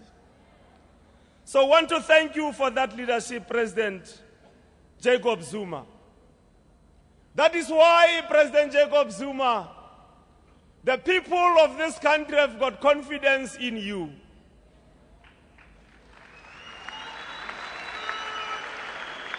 The confidence that the people have in you and your movement, the African National Congress, is unquestionable.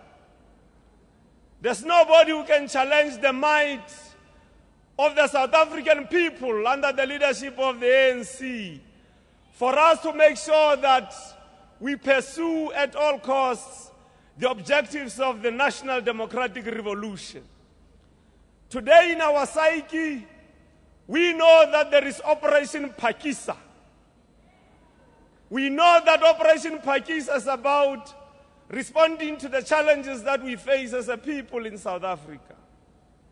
Therefore, re batla gore mo go wena tautona ya rona e re ratang thata. Tsholetsa maoto. Gata o gatoga.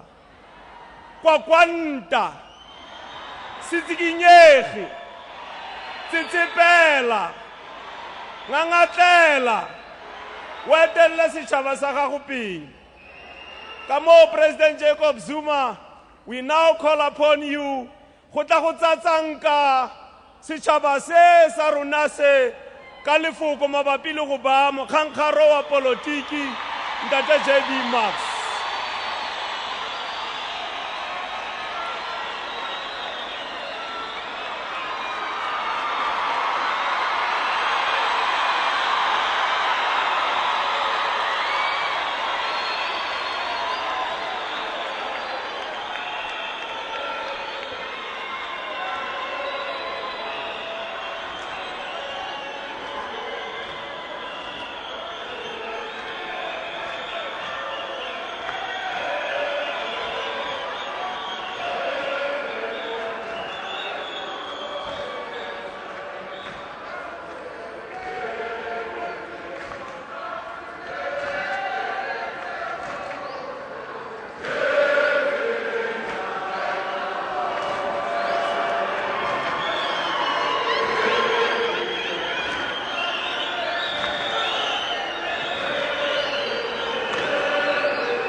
Awethu Matla Yarona all power Tina Sizwe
Sibuya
Thank you. Director of the program, Minister Jeff Radebe. The family of Uncle J.B. Marks and the family of Uncle Moses Kotan. Deputy President Cyril Ramaphosa, the presiding officers of Parliament, the Premier of the Northwest Province,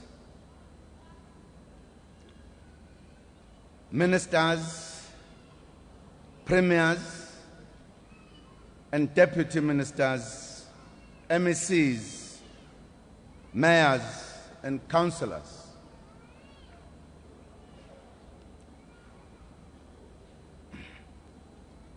The officials of the ANC and the National Executive Committee of the ANC and the entire leadership of the ANC at all levels. The leadership of the South African Communist Party, the leadership of COSATU, and the leadership of SANCO. Veterans of our struggle and izithwalandwe siyapalakwe ezikhona phakathi kwethu umama uRuth kanye nobawo umlangeni siboshwa.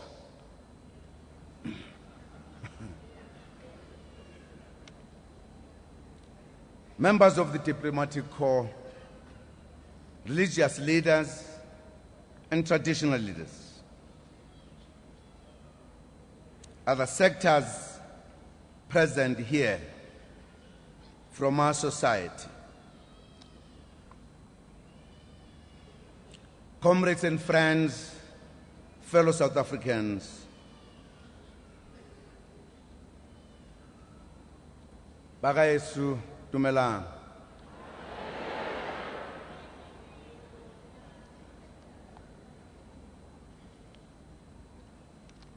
Six years ago,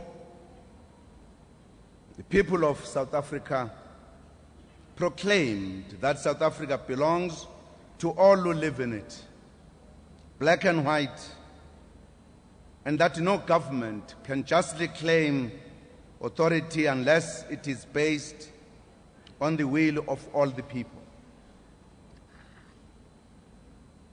This year, we are celebrating 60 years of the Freedom Charter, in which these profound words are enshrined. We remember these words, which have since found a place in our country's constitution, on this special day of entering the mortal remains of Comrade J.B. Marx on home soil. He worked with immeasurable commitment and dedication to bring such ideals to fruition. Last week, we laid to rest his brother, comrade and friend, Comrade Uncle Moses Kotane, in Pela, in this province of Bokoni Bophirima.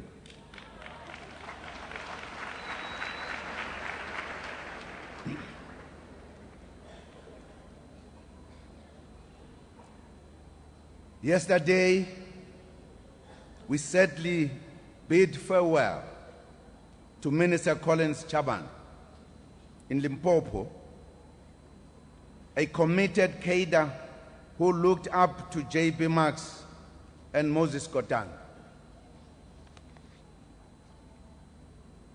The former Minister of Public Service and Administration died in a road collision that also claimed the lives of the two protectors, Sergeants Lesiba Sekele and Lawrence Leswane.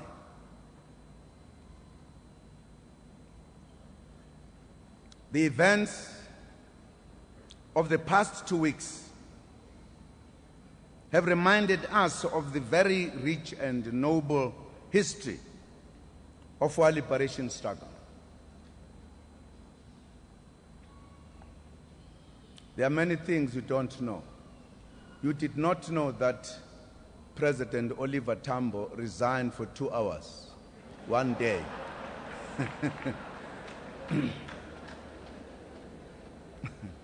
Thanks to the scientists.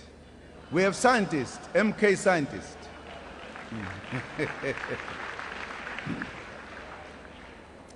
A story that tells you that the ANC is a dynamic organization. They can debate things to a point where a president feels, man, let me leave these guys. In that conference, a story told by President Joslov, as they walked into the hall, he saw a file written on top, problems. And he said, man, do you think we shall finish this conference if the files are so thick? It was the name of a comrade called Problem. He had written his name on top.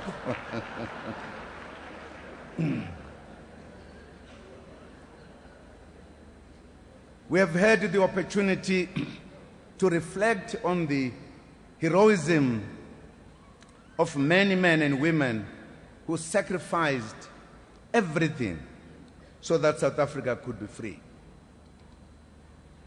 It must touch us, we who are living today, who have a task to build South Africa. Indeed, today is another day of inspiration. We have come together to celebrate the life of a distinguished South African who was totally committed and dedicated to freedom, equality, justice, and human rights for all. Having been raised by a father who loved the African National Congress, Comrade JB had a bit of understanding of what the true nature of the struggle was. That is why he quickly noticed that African students and white students were treated differently at the teacher training college that he attended. He could see that black African students were discriminated against. He then made it his mission to mobilize other students and showing them exactly how the conditions they were subjected to warranted a revolt. It was the beginning of the conscientization of this remarkable revolutionary.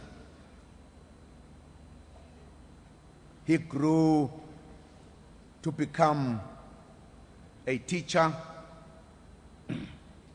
trade unionist, and a consummate freedom fighter who would selflessly dedicate his life to fighting racism and apartheid colonialism. In celebrating J.P. Marx and Moses Kotane, we are celebrating two men who played a very key role in the revival of political activism and trade unionism in the 1940s. When the ANC was experiencing deep organizational challenges in the 1930s,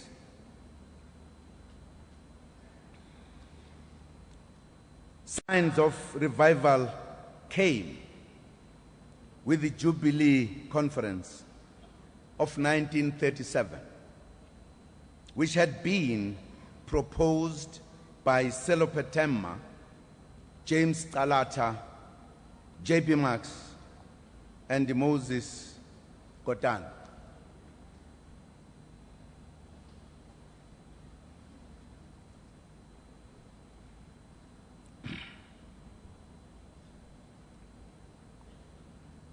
You will recall that when Secretary General of the ANC, James Talata, was elected as a Secretary General, it was at the time when the ANC was not at its best. He actually took time to travel and crisscross the country, reviving the organization.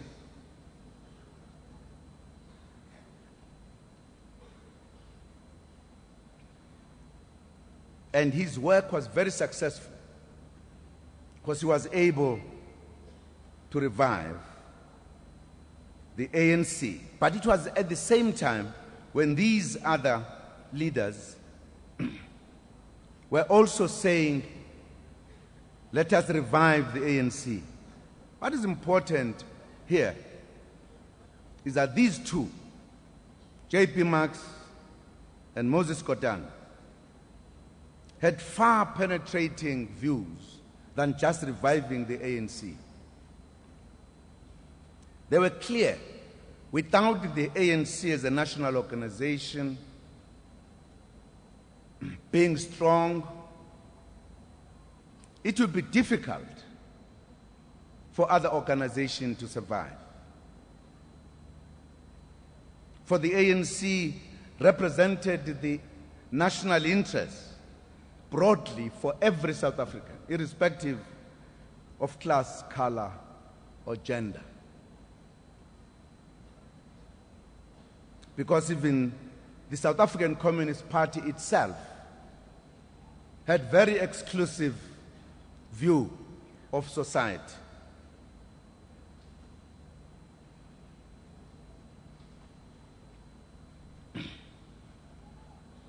Called communism. If you like, Marxism, Leninism. Therefore, believing that the class was a problem in society. Classes must be demolished, be eradicated. It was not every other ANC member who believed that way.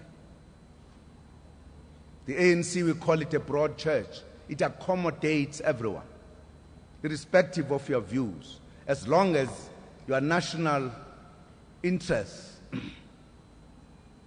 are prominent and you can be with the ANC. But it was an important vehicle leading up to changing South Africa, and with these two going further than just changing South Africa. Marx and Godani. And today, as we are laying to rest Uncle Marx, I don't think we'll be doing justice if we just tell the story in acronyms. Because we would not be saying, who are these giants, these two giants, in reality?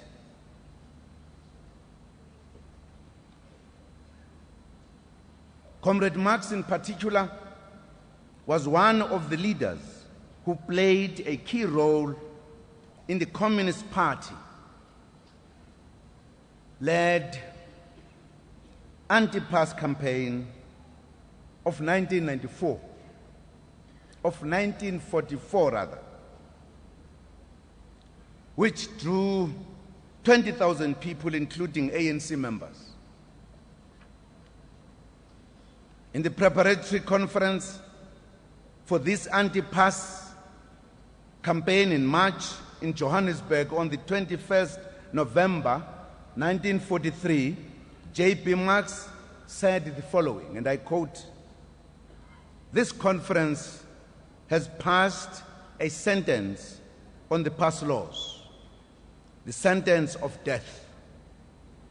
The pass laws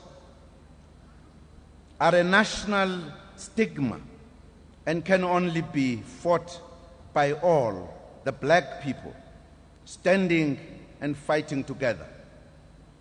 We have been humiliated by these laws. To hell with the passes." Unquote. He was a vibrant speaker. One of his strengths, we said last week when our icon was sent as a young man to disrupt the meeting after JP had spoken, Madiba did not know what to say. He only, because he was a very clever leader, thought he must say there are two bulls, white and black, and the black must rule the crowd. Because he couldn't argue the politics, the content of what J.B. Marx had said. Another important achievement with regard to working class and political mobilization in the 1940s came with the and historic 1946 mine workers' strike. Comrade J.B. Marx led the strike as chairperson of the most powerful and popular trade union federation at that time, the Council for Non-European Trade Unions. The strike mobilized between 60 and 70 workers, demanding improved working conditions such as the statutory minimum wage, as well as the elimination of the compound system and the tribal divisions of the workplace, among others. The workforce was divided in terms of the tribal lines by the mine owners. Despite the fact that the strike was brutally suppressed, it had an unintended consequence of radicalizing political activism, especially in the ANC. I'm sure those who have been in the ANC for quite a while, they will know that in the political discussion of the ANC, you never miss the strike of 1946, which backs the point. It became clear that the racist government would not change, as it was later shown with the adoption of apartheid as official policy in 1948. The success of Comrade J.B. Marx was remarkable. He had managed to mobilize workers from various countries from Southern Africa under the banner and purpose, which was the one to fight for the conditions of the workers. He raised their level of political consciousness and collapsed the nationality and tribal divisions that the system had imposed to prevent collective action. During those years, the Chamber of Mines dug in its heels, arguing that they could not improve wages as miners were fed and housed in the compounds. In this democratic era, the question of the living and working conditions of mine workers in some areas still remains a challenge, resulting from the dehumanizing migrant labor system of old. Through the mining charter that we adopted in 2004, the democratic government has sought to work with mining houses to improve the living conditions of mine workers so that what Comrade J.B. Marx was fighting for can be achieved in totality. As part of the transformation process, the mining charter enjoined the holders of mine rights or mining companies to meet certain commitments by the end of last year, 2014. They were to convert or upgrade hostels into family units to attain the occupancy rate of one person per room in the living quarters and to facilitate home ownership options for mine workers.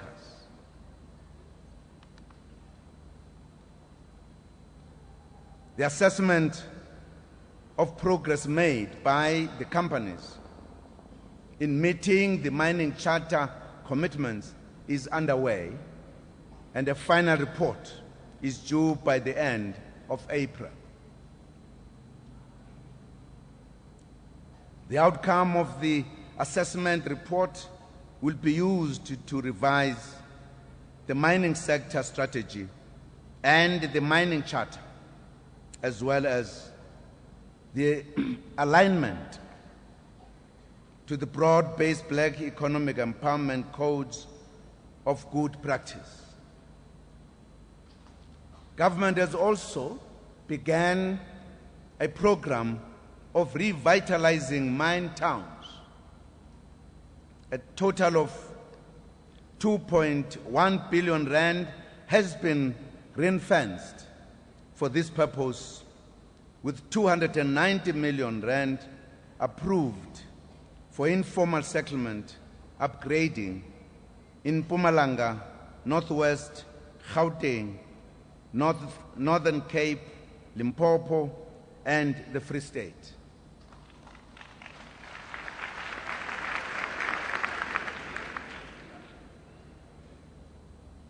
$133 informal settlements are being assessed or prepared for upgrading through the National Upgrade Support Program.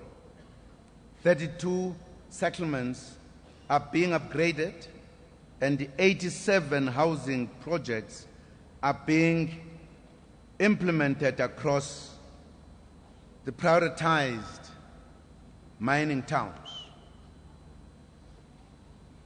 Importantly, government,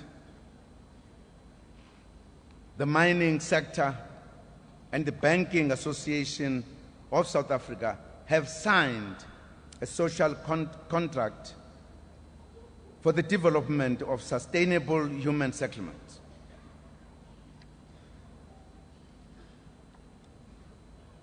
Other support includes technical expertise with regards to integrated development plans and the development of special economic zones. We welcome as well the investment of mining companies in communities that they draw labor from. Many have built state-of-the-art schools and other facilities in rural areas. We are also preparing to introduce a national development plan delivery program, Operation Pakisa, in the mining sector to revitalize and build this sector further, to cement the position of mining further as the backbone of our economy. Working together with the mining industry stakeholders, as we are doing currently, we will continue to reposition the mining industry for greater levels of competitiveness and sustainable growth. Compatriots, we also urge our labor movement to take a leaf from Comrade J.B. Marx, the trade unionist. Government has introduced far-reaching labor laws this year aimed at improving the working conditions of vulnerable workers, such as contract workers, farm and domestic workers, workers in abattoirs, and so forth. Taking a leaf from Comrade J.B. Marx, all of us, government, labor, business, and the community sector, should work together to ensure that these laws are understood by all and that they are implemented effectively to improve the lives of workers. Bagayesu, in addition to organizing and mobilizing the working class, Comrade J.B. Marx was one of the people who helped inject momentum to the ANC in the 1940s and promoted unity within the liberation movement. Comrade Marx and Comrade Kotane and other communists emphasized the importance of cooperation between the ANC and Communist Party of South Africa.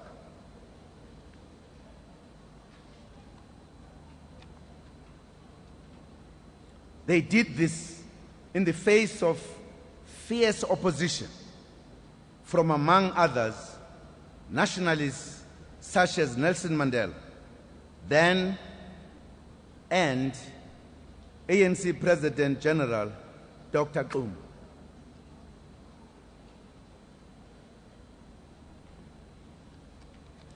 So severe were these differences that sometimes the tensions would, in some instances, flare up during public activities of the organizations.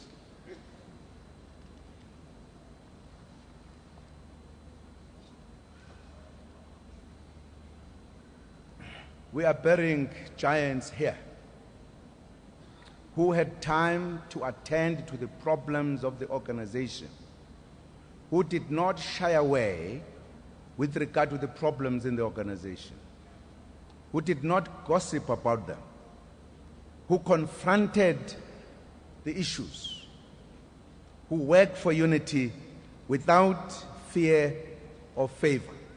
And that's why we are mentioning these giants. And that's why we are also mentioning some of the comrades who made valuable contribution to the development of the ANC as leaders. Like our president, Dr. Zuma, made a valuable contribution. Like our icon, Nelson Mandela, made a valuable contribution. He's now loved by the world. But it is important to say the ANC has grown through challenges and difficulties, but it has always grown.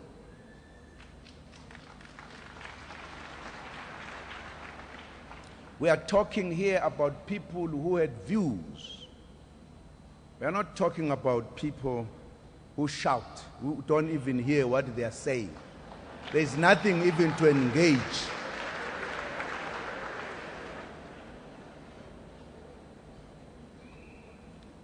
Through careful interventions, including the formation of the Congress of Democrats in the 1950s, relations improved, leading to Madiba saying, and I quote Madiba, "It was only the communists who were prepared to eat with us and work with us. They were the only political group which was prepared to work with the Africans for the attainment of political rights and stake in society." Unquote. Just look at the work of J.P. Marx and Moses Kotane, turning young people who were once very anti-communist. They did not fight them. They did not hold insults back. They engaged them, politicized them, groomed them. And not later, they realized that, in fact, the communists were the ones only who were closer to the African National Congress.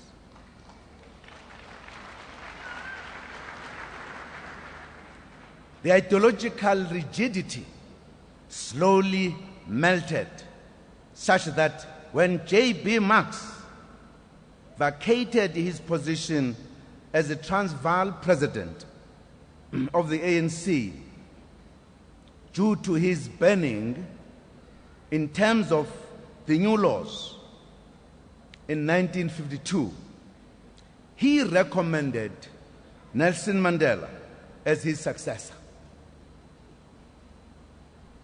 Now these communists, these giants, who built, groomed many, they always saw the potential in the cadres.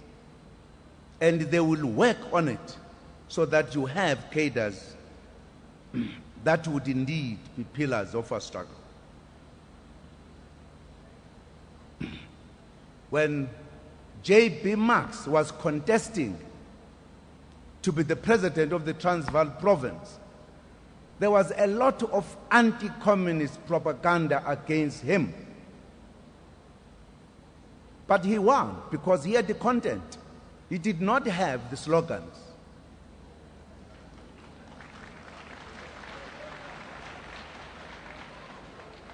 Although, as a tactician, he mobilized a lot of women to come to the conference, ANC women, to tilt the balance. And he succeeded. Bomme bebelte, bebina mo, bebina ka Max,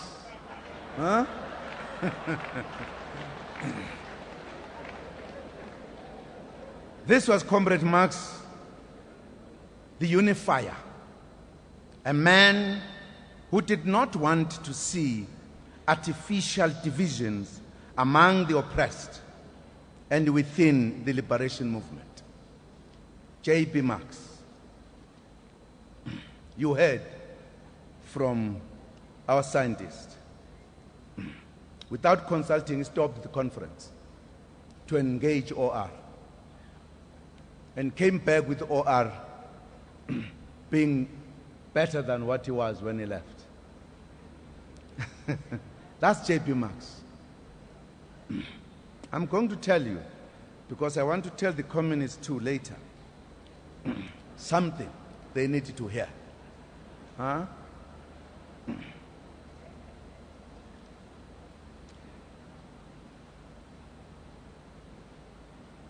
It should be recalled that J.B. Marx was an ANC leader, a trade unionist, and a communist. He saw no contradiction between three roles.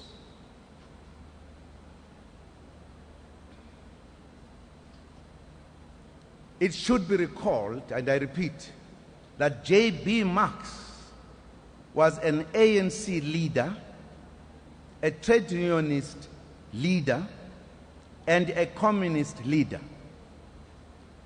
He saw no contradiction between the three roles. If we are a leader today of these three, but you see yourself away from any of the three, that's the problem. There's a problem. Because it tells your understanding in the first instance politically, but your understanding of the alliance as well. He was not the only one. There were many. You can quote many. Moses Kotane, Stephen Dlamini, Harry Kwala, Moses Mapita, everybody. They had cards of all of these and worked for these to come together. By the way, one of the critical points, because we said Kotane and Moses, and these are representing a level of leaders who were thinking alike at the time. They were very clear. If you were said you were a communist, you were at the last level of understanding politics. There was nothing beyond.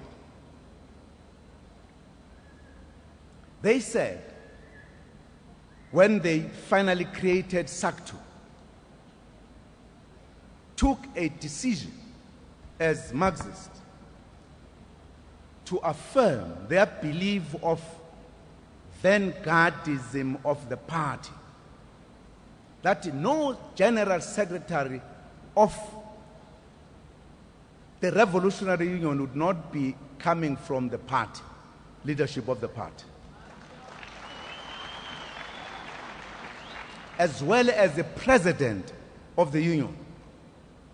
There must be party members as a starting point, so that you can guide. You don't guide from a distance with a remote control.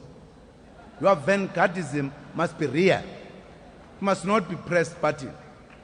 You must be there.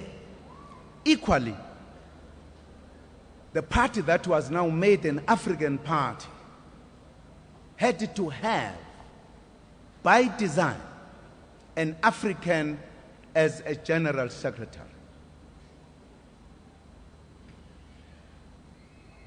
Sesithi ke thina hayi kunamhlanje into zakudala lezo engayinaki, but an African is still suffering today. That's a reality. That analyze the situation better than we do today. So they're working hard to ensure that they created an alliance and created organizations to put meaning into this belief.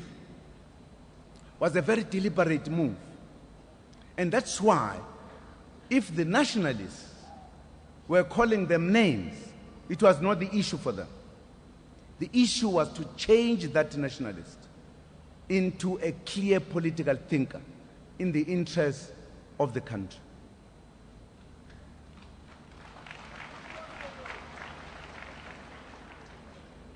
So central was his role that he was also part of the ANC Working Committee, which Nelson Mandela reported to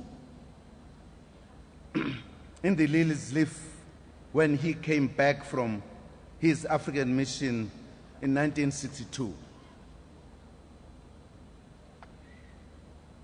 In other words, if the ANC is the main vehicle, you can't be a communist and stay away from it. And not to be in the National Executive Committee, in the Working Committee. How do you influence the ANC if you stay away? How?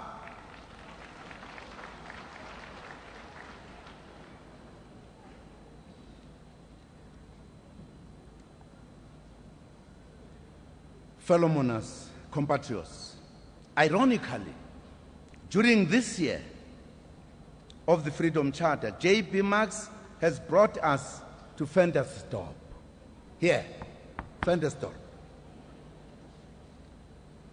This town has had an image of being the bastion of white supremacy and the glorification of apartheid, in spite of it having been declared a crime against humanity by the United Nations. The improvement of race relations in this area is most welcome and appropriate homecoming gift to Comrade J.B. Marx, given that he espoused non-racialism, unity and humanity throughout his life. The fact that he is to be buried here in Ventersdorp should be a source of pride for all residents. It should open a new chapter of unity, reconciliation, and healing in this town.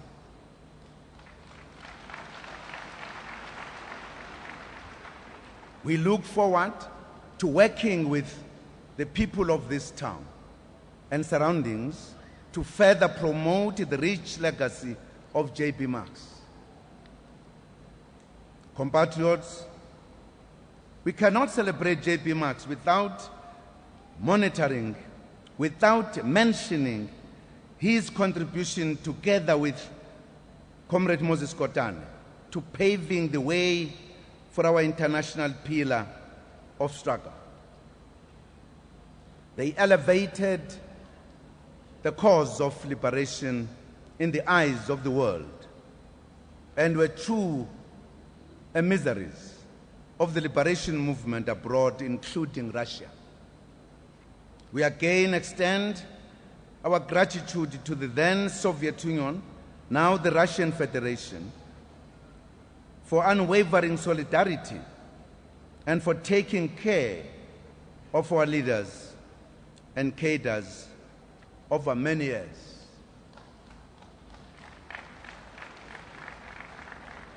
The Russians walked every step of the way with our movement during the difficult days of struggle when friends were few.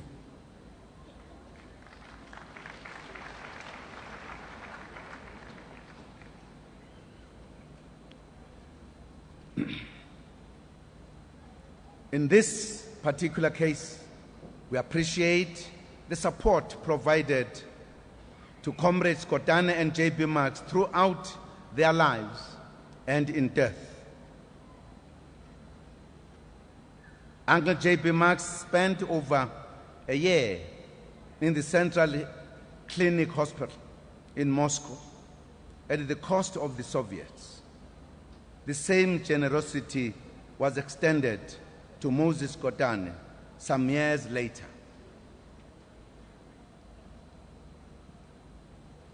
The two stalwarts respected the Soviet Union. Comrade J.B. Marx referred to the Soviet Union as the land of the proletariat, the Mecca of revolutionaries.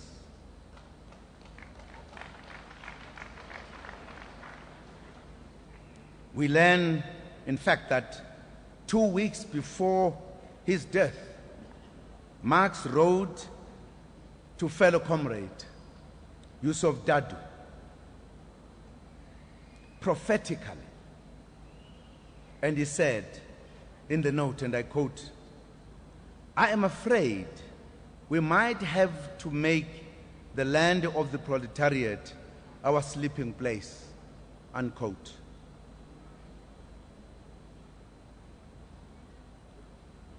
They slept there for decades. They are now here, back at home, to sleep in their own country.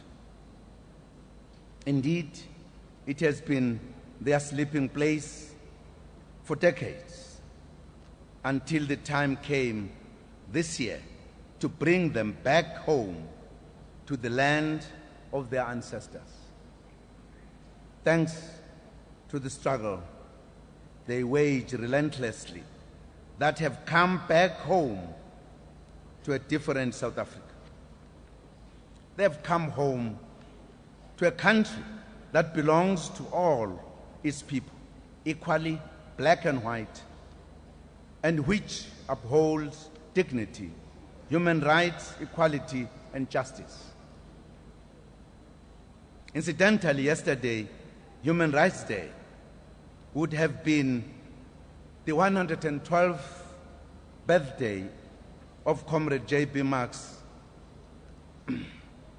He was a little older than Moses Kotane. It is fitting that he be reburied during such an important period, historical, in our country, as he dedicated his entire life to a South Africa which would respect the human rights of all. We extend our gratitude to the family of Comrade John Beaver Marx for your resilience and understanding that you share Uncle JB with the whole country. as government, we are privileged to have been able to present to the family the remains of your beloved son, father, and grandfather. This is the end of a painful era and the beginning of a new chapter of celebrating his life.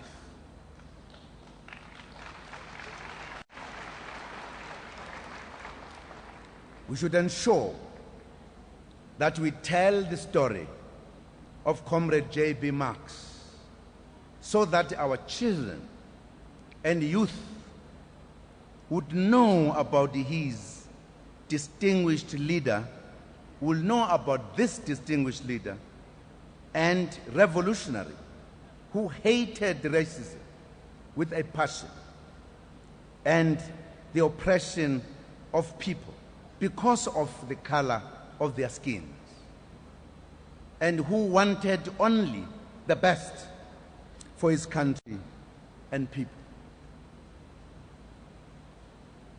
J.P. Marks was an anti-racist leader. He hated racism with a passion. He wanted South Africans to be South Africans, not to be defined through their color.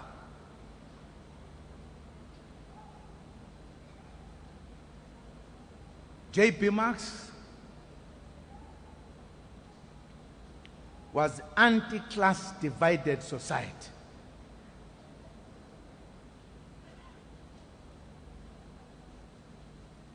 He was, on the other hand, a nationalist. He combined these without any difficulty. He believed in unity. Now, I've heard people talking about socialism.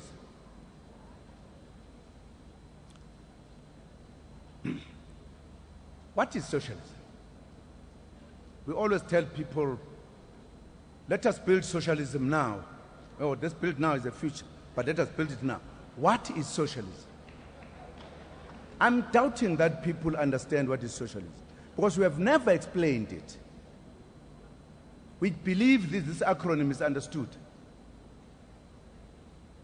What is communism? Now, how can you make people to decide which way to go if we are not clear what we are standing for? What is a class struggle? Now we talk about the rich and the poor. That's poor people who are bafulathelwe uNkulunkulu. Ba weak, abananhlanhla. Sicabanga kanjalo, huh? If you see them, they're all shame. These are poor people. I'm insisting. There is a class division that is very sharp in this country. And these leaders talked about the class division and made people understand that as long as the class existence in the world, conflict will continue, wars will continue, there will be no peace. That's what they said. And it's important because if we are to portray J.P. Marks, firstly as a nationalist, he believed in the Freedom Charter and he understood it, that Freedom Charter will bring national freedom, the rights to people to choose their government, to do whatever they want to do. It was important for us to deal with that issue, and he believed in it. And they worked hard to produce a Freedom Charter. They equally worked hard for a Communist Manifesto.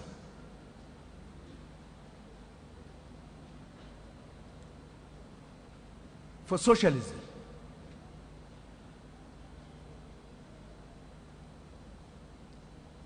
What does socialism say, communist? It's a system. Our freedom, our everything is under a system which has been described, and I think the Deputy Secretary said is capitalist system. There exist classes, and there are two major ones.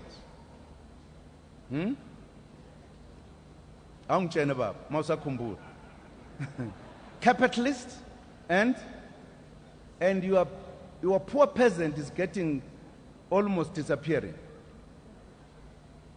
Who is describing this for people to understand? These men, they believed in this.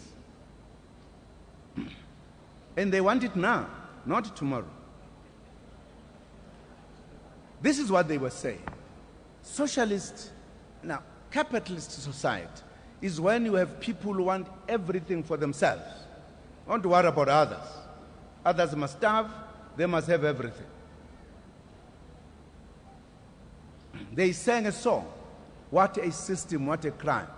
We can't mend it, we must end it now and for all times. In a city on a corner dwell the magnates of the land, where in glory and splendor dwell the magnates of the land.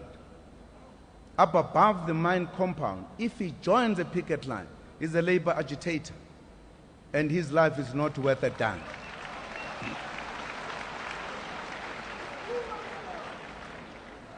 These were communists, unapologetic about it. In other words, said capitalist society is a crisis kind of society. That's why we've got crises continuous of anything you can think about. Wars, everything. Strikes and everything. And they were saying socialism. And they say capitalist society. There is a dictatorship of the capitalist class. Huh? Don't they dictate? They do. How much the price of bread? You have no say. They say. They determine. Isn't that so? And they said you need workers guided by the party to fight for socialism. They say socialism is a system where you say from each according to his ability, to each according to the work performed. That is socialist system. And they say, these old men, that's a system to ruthlessly suppress class antagonisms. Therefore, a dictatorship of the proletariat. Ansayisho nina soli, ansayisho lenta. Ne saba.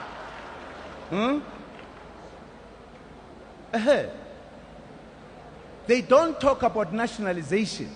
They talk about socialization of the means of production. In other words, take the means, let them be owned by the people, socially. That system will lead to communism. Communism, they say, it is from each according to his ability, to each yashintsha manje according to his needs. Uyayibona indaba? Thina sesiyaguga manje, asifuna ukuthola impesheni encane. Sifuna mase sihleli sivele sithi letha la nginida lokhu nalokhu. Kade silindele lentweni nina nithi nizoyakha in future. My babo. Hayi manje. Sihlupheke manje. But it is critical, communists, that communists must know very clearly what are the objectives. And they can't be wishy-washy. These men, J.P. Marx was not wishy-washy on his theory. Very clear. I said nobody talks about the class antagonism in South Africa. We talk about government fighting people, opposition. You are not talking about class division and class struggle, therefore. Well, that's at the crux of the matter in what these believed in, the Marxism-Leninism. Abasekho ke Nkosi yami ngeke besayikhulumela. Kothiwani ke? Siyesaba. Sifuna i-socialism with a human face. Was ever socialism without a human face? Ningadlali la nini. Hawu. Niyadlala kanti. Let us remember, he stood for anti-racism, anti-communism. They stood for national unity and freedom. These men. And I'm sure if they were there, they would be saying things about what happens today. To them, working for peace and unity of the oppressed, and that for the oppressed to be united, first and foremost, their organizations must be united. So we can't, as leaders, stand and say, I don't care what happens. As long as I disagree with so and so, is the end of the story. Because unconsciously, you are dividing the very poor people. Unconsciously. That challenges your political maturity. That challenges your political understanding, because whilst we are doing that, people continue to be in trouble with oppression and exploitation.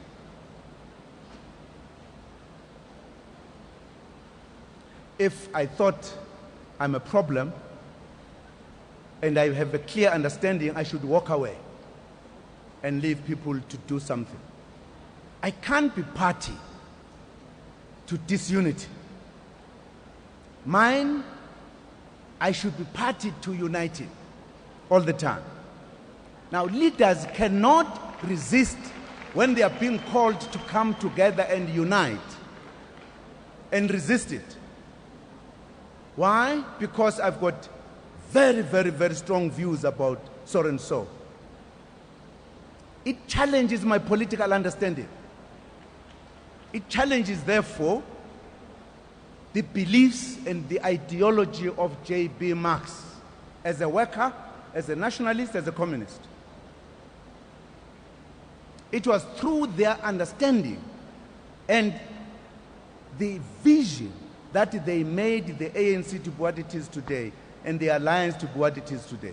We cannot, therefore, in their name, destabilize, disunite. No, we can't. I hope after the arrival of these two, all of us in the ANC, in COSATU, in the party, we are going to turn a new page and unite the alliance.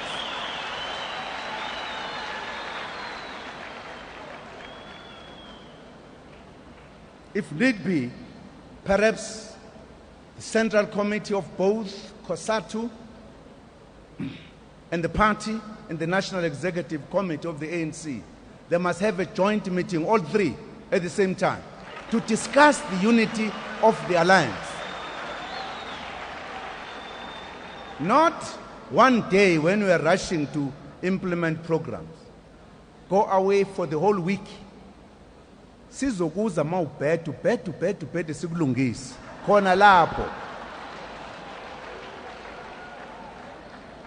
Nama ngibhede ningilungise siphume lapho sesilungisene.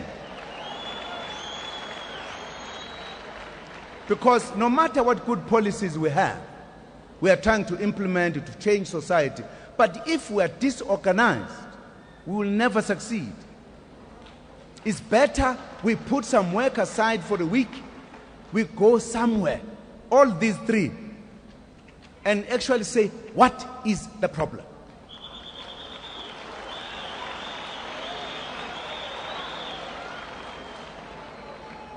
If we did so, we will then be truly remembering Moses Kotane and J.B. Marx. These two who almost single-handedly worked hard to develop this unity of the revolutionary force and clarity of policies. Now, if the ANC is the leader of the alliance, then be ready for a very serious instruction for this meeting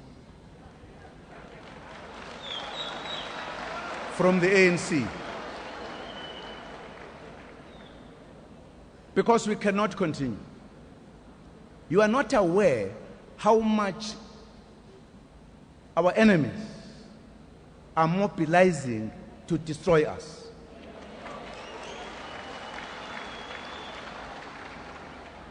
And if we are divided, we are an easy prey. We need to be united. We need to talk about things that we cannot talk about openly. We need to talk about things that we talk about in the quiet, in the corridors, openly in the meeting of the three leadership.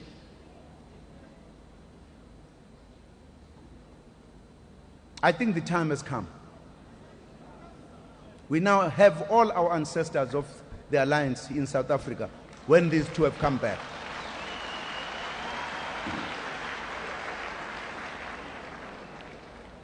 Very soon, an instruction is going to come. Now, ikhosati hlezi lapha neparty, nansi ANC. Sawufika khona manje. La niyekisa yonke into, abasebenza ubacele ama leave for a week. Sihambe sisuke lapha emadolobheni. Shone ngale kwentaba. Konakele phi uphi umthakathi? Simbambe ngezandla. Hey. Mandla! Awethu! Thank you very much. Kuyaleboga holo. Baya danke. Thank you.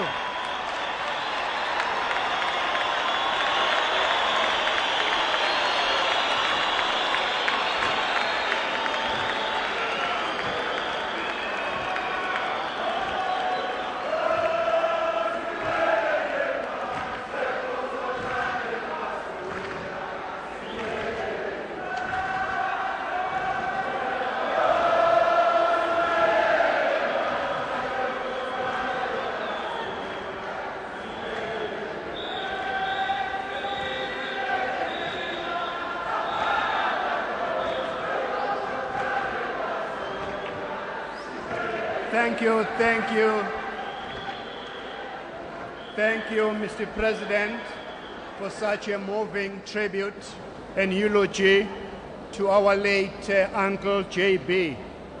I'm sure the members of the Central Committee, they've heard what the Commander-in-Chief has just said.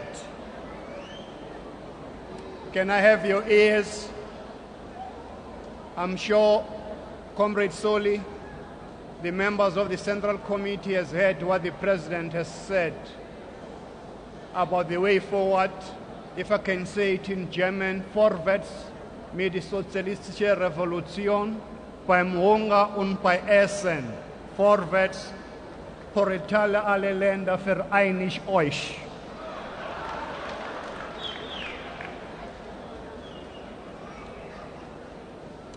Fellow monarchs, we are almost at the end of our program. Before I call upon the Chaplain General, General Jamangile, to do a sermon and benediction, and to do also the ceremonial guard of honor, I want to make the following announcement. Can you lend me your ears? At the end of the guard of honor, the family and the President will be moving on the site.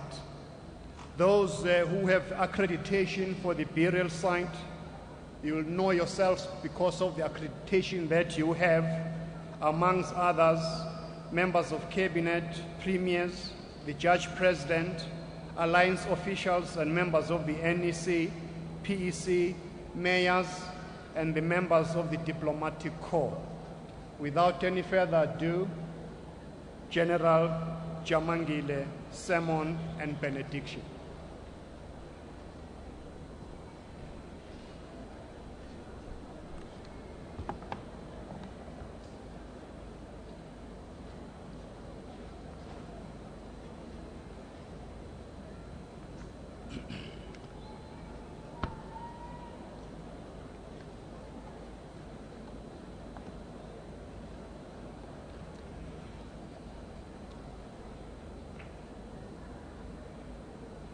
to the Master of Ceremonies, Honorable Minister Jeff Radebe in the Presidency, allow me to start with the military protocols in this manner. Commander-in-Chief, permission to continue with the devotions. Thank you.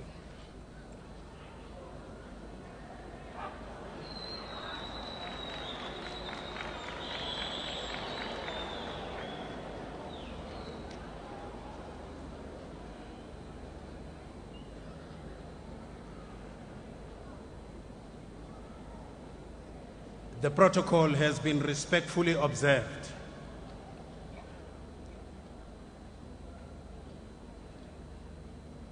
As we begin with our military honors, let me acknowledge the military command that is amongst us, led by Lieutenant General Masondo. Let me also acknowledge all other expressions of faith that are with us here. And I take note of the elderly people that have been sitting for quite a long time. I can assure you I will be brief.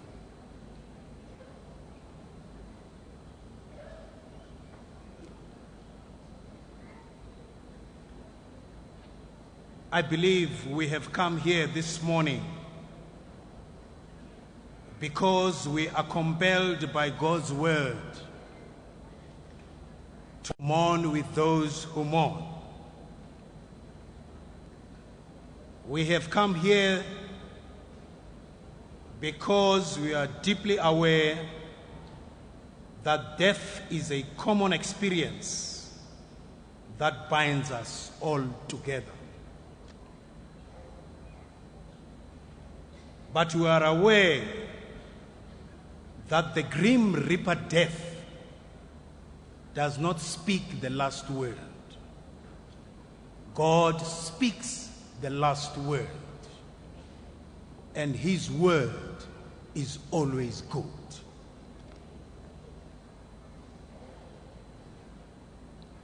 By way of this eulogy, focus with me for a brief spell as I read to you from the holy book of Amos. It reads as follows: let justice roll on like a river, righteousness like a never-failing stream. Today we share the memories and moments, and being bound by our shared humanity, and we are all united in our grief. I believe we have also come here this morning because we are compelled to give God honor and thank him for the life of J.B. Marks. I also believe that our lives are all a little bit richer because God, in his infinite wisdom and goodness, has permitted our path to cross with that of J.B. Marks. And we could bask for a brief interlude in the rain and the sunshine of J.B. Marks' love. His humility, sensitivity, understanding, self-sacrifice, and service have inspired hope even whilst he was in oppression. He led by precept and example. He was all eloquent, yet gracious. He was intelligent, yet humble.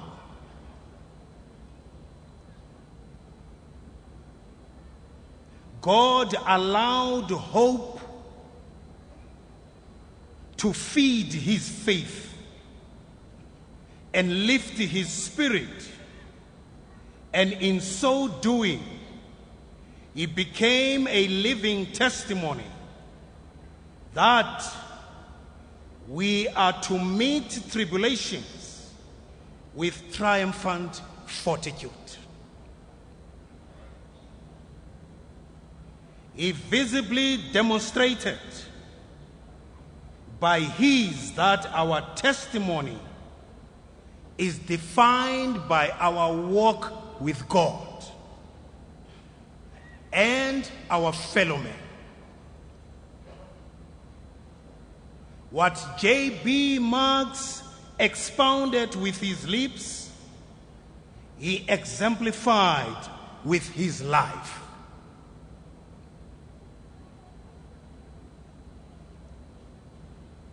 From his life, we learn that there are no hopeless situations,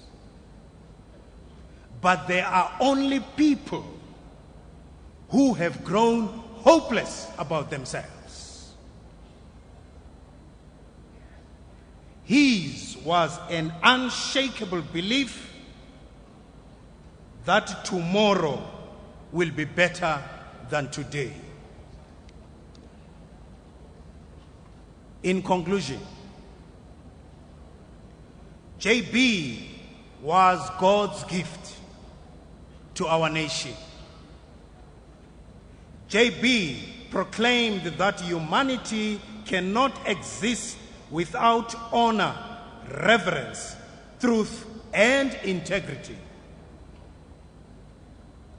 J.B. nailed his colors to the mast of justice, equality, and liberty.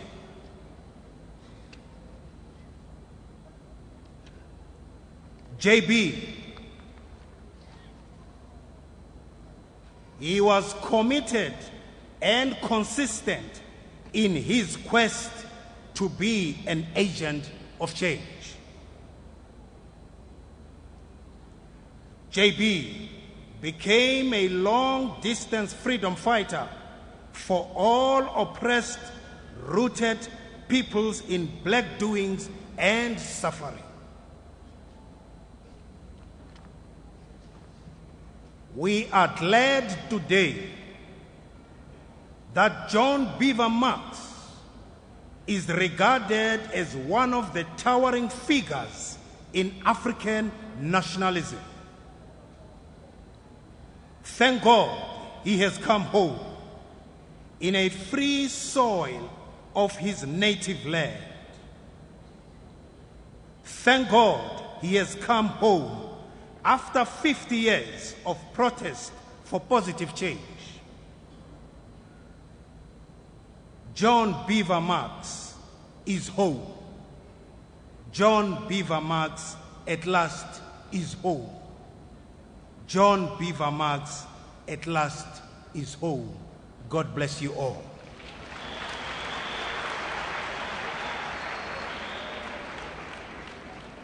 May we do the benediction. May the grace of our Lord be sufficient to all of you. Amen.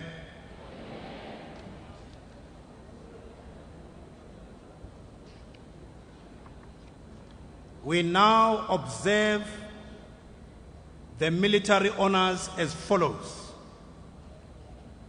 The SANDF Paul Bearers, Brigadier General Fredericks, Brigadier General Skosana, Brigadier General Fesser, Brigadier General Pale, Rear Admiral Ndabambi, Rear Admiral Mkoncho, Brigadier General Mohale, Brigadier General Muremi, South African National Defence Force bearers, Master Warrant Officer Khakiano,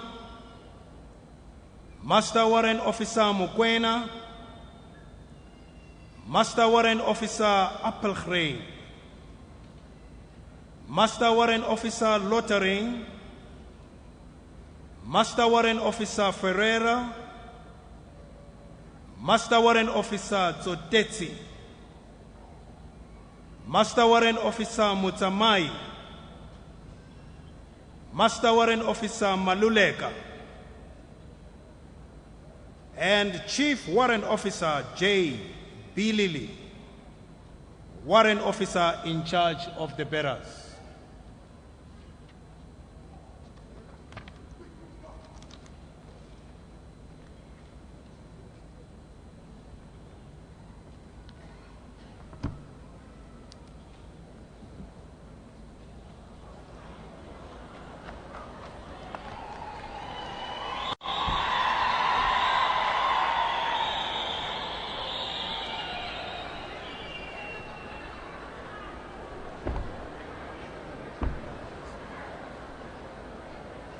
Ladies and gentlemen, the rest of the mourners, those who have not been mentioning, will remain in the hall. It will be broadcast on the screens because the place is too small where we are going to the family home. Thank you very much.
Sanir moet niet stoppen.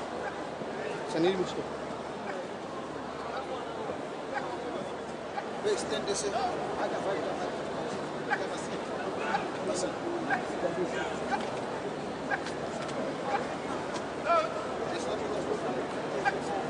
Samir, wanneer hij bezig af daar? Waar hij bezig met af?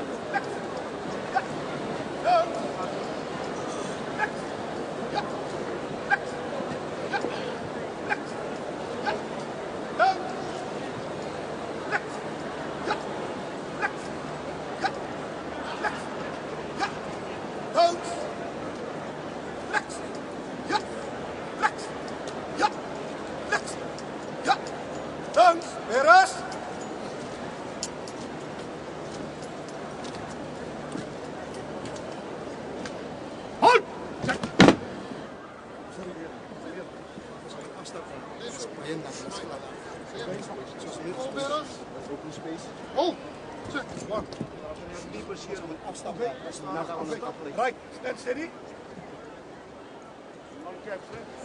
Voorbereiders, on, get! 1, 2, 3, 1. If I give the command slow march, you walk flat-footed. Slow march. Legs. Yeah. Legs. Yeah. Slowly. Legs. Yeah. Legs. Yeah.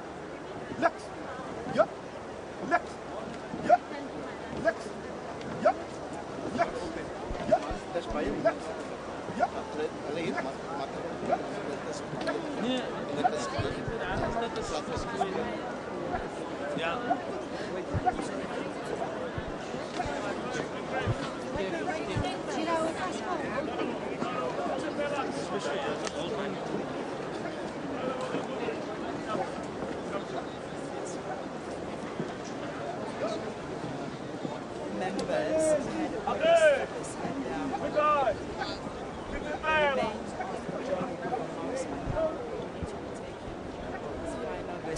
place, of course, he'll be sleeping peacefully alongside his ancestors after all those many years.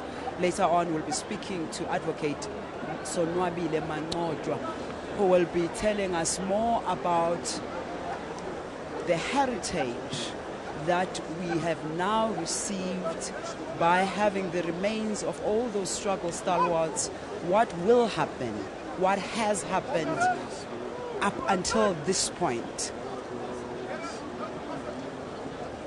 Venterstop, the small dorpy in the northwest province, is raining hectically today, so it's quite hard to navigate the way to the gravesite as is. But we will be bringing you all that as it happens. The family members are proceeding through with the officials to the gravesite. But remember, of course, that we spoke to Frans Baleni, the National Union Mine Workers leader, earlier on, who was telling us about the leader, who was J.B. Marks, who led the mine workers back in the 1940s. We'll, of course, continue with that conversation as soon as we are able to.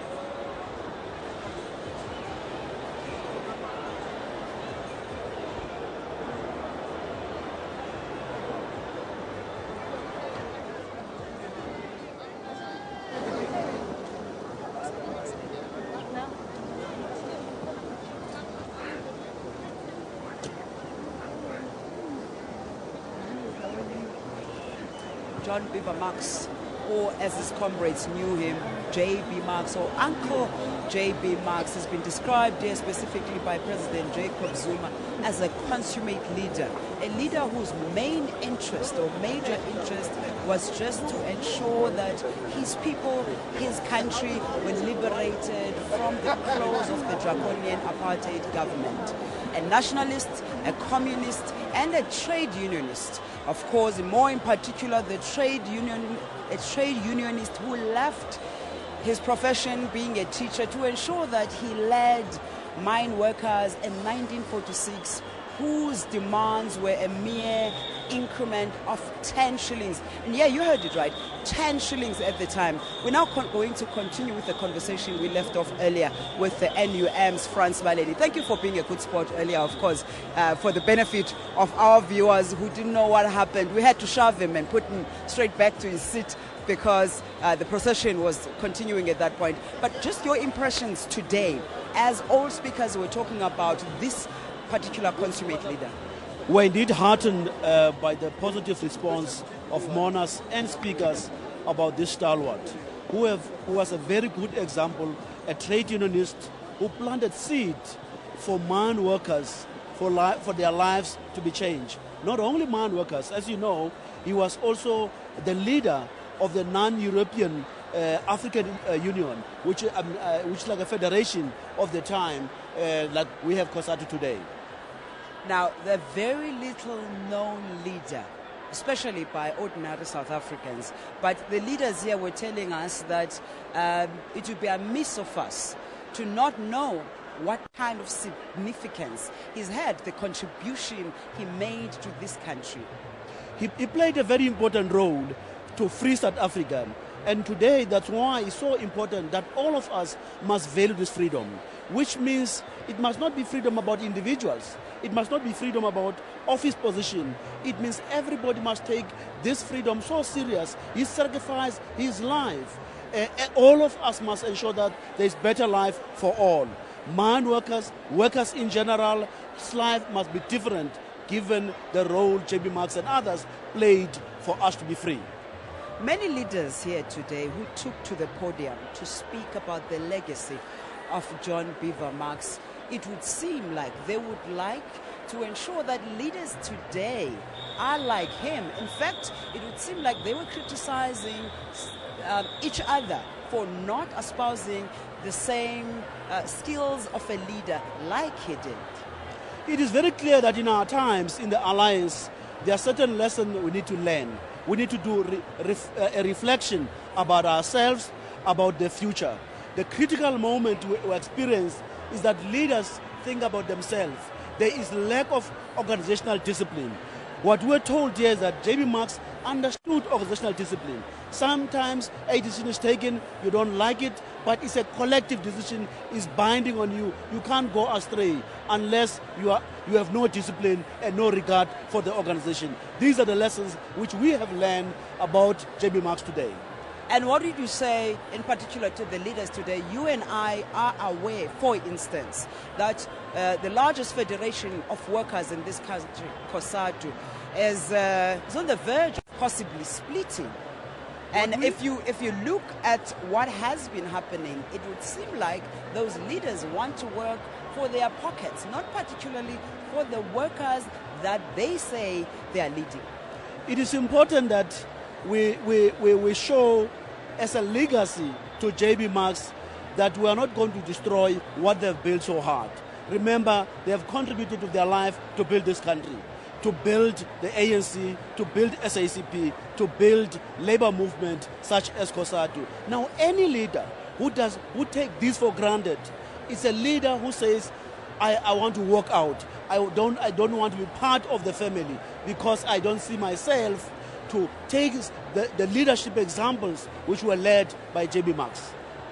He was a communist, a nationalist, and a trade unionist. I know for certain that some of the leaders that you share stages often with always say you cannot hold 3 of these positions at the same time, because if, for instance, you are a leader of the workers by virtue of being a COSATU leader, surely you cannot serve at the behest of the ANC, being at the National Executive Committee, because in other words, you're probably selling out the workers.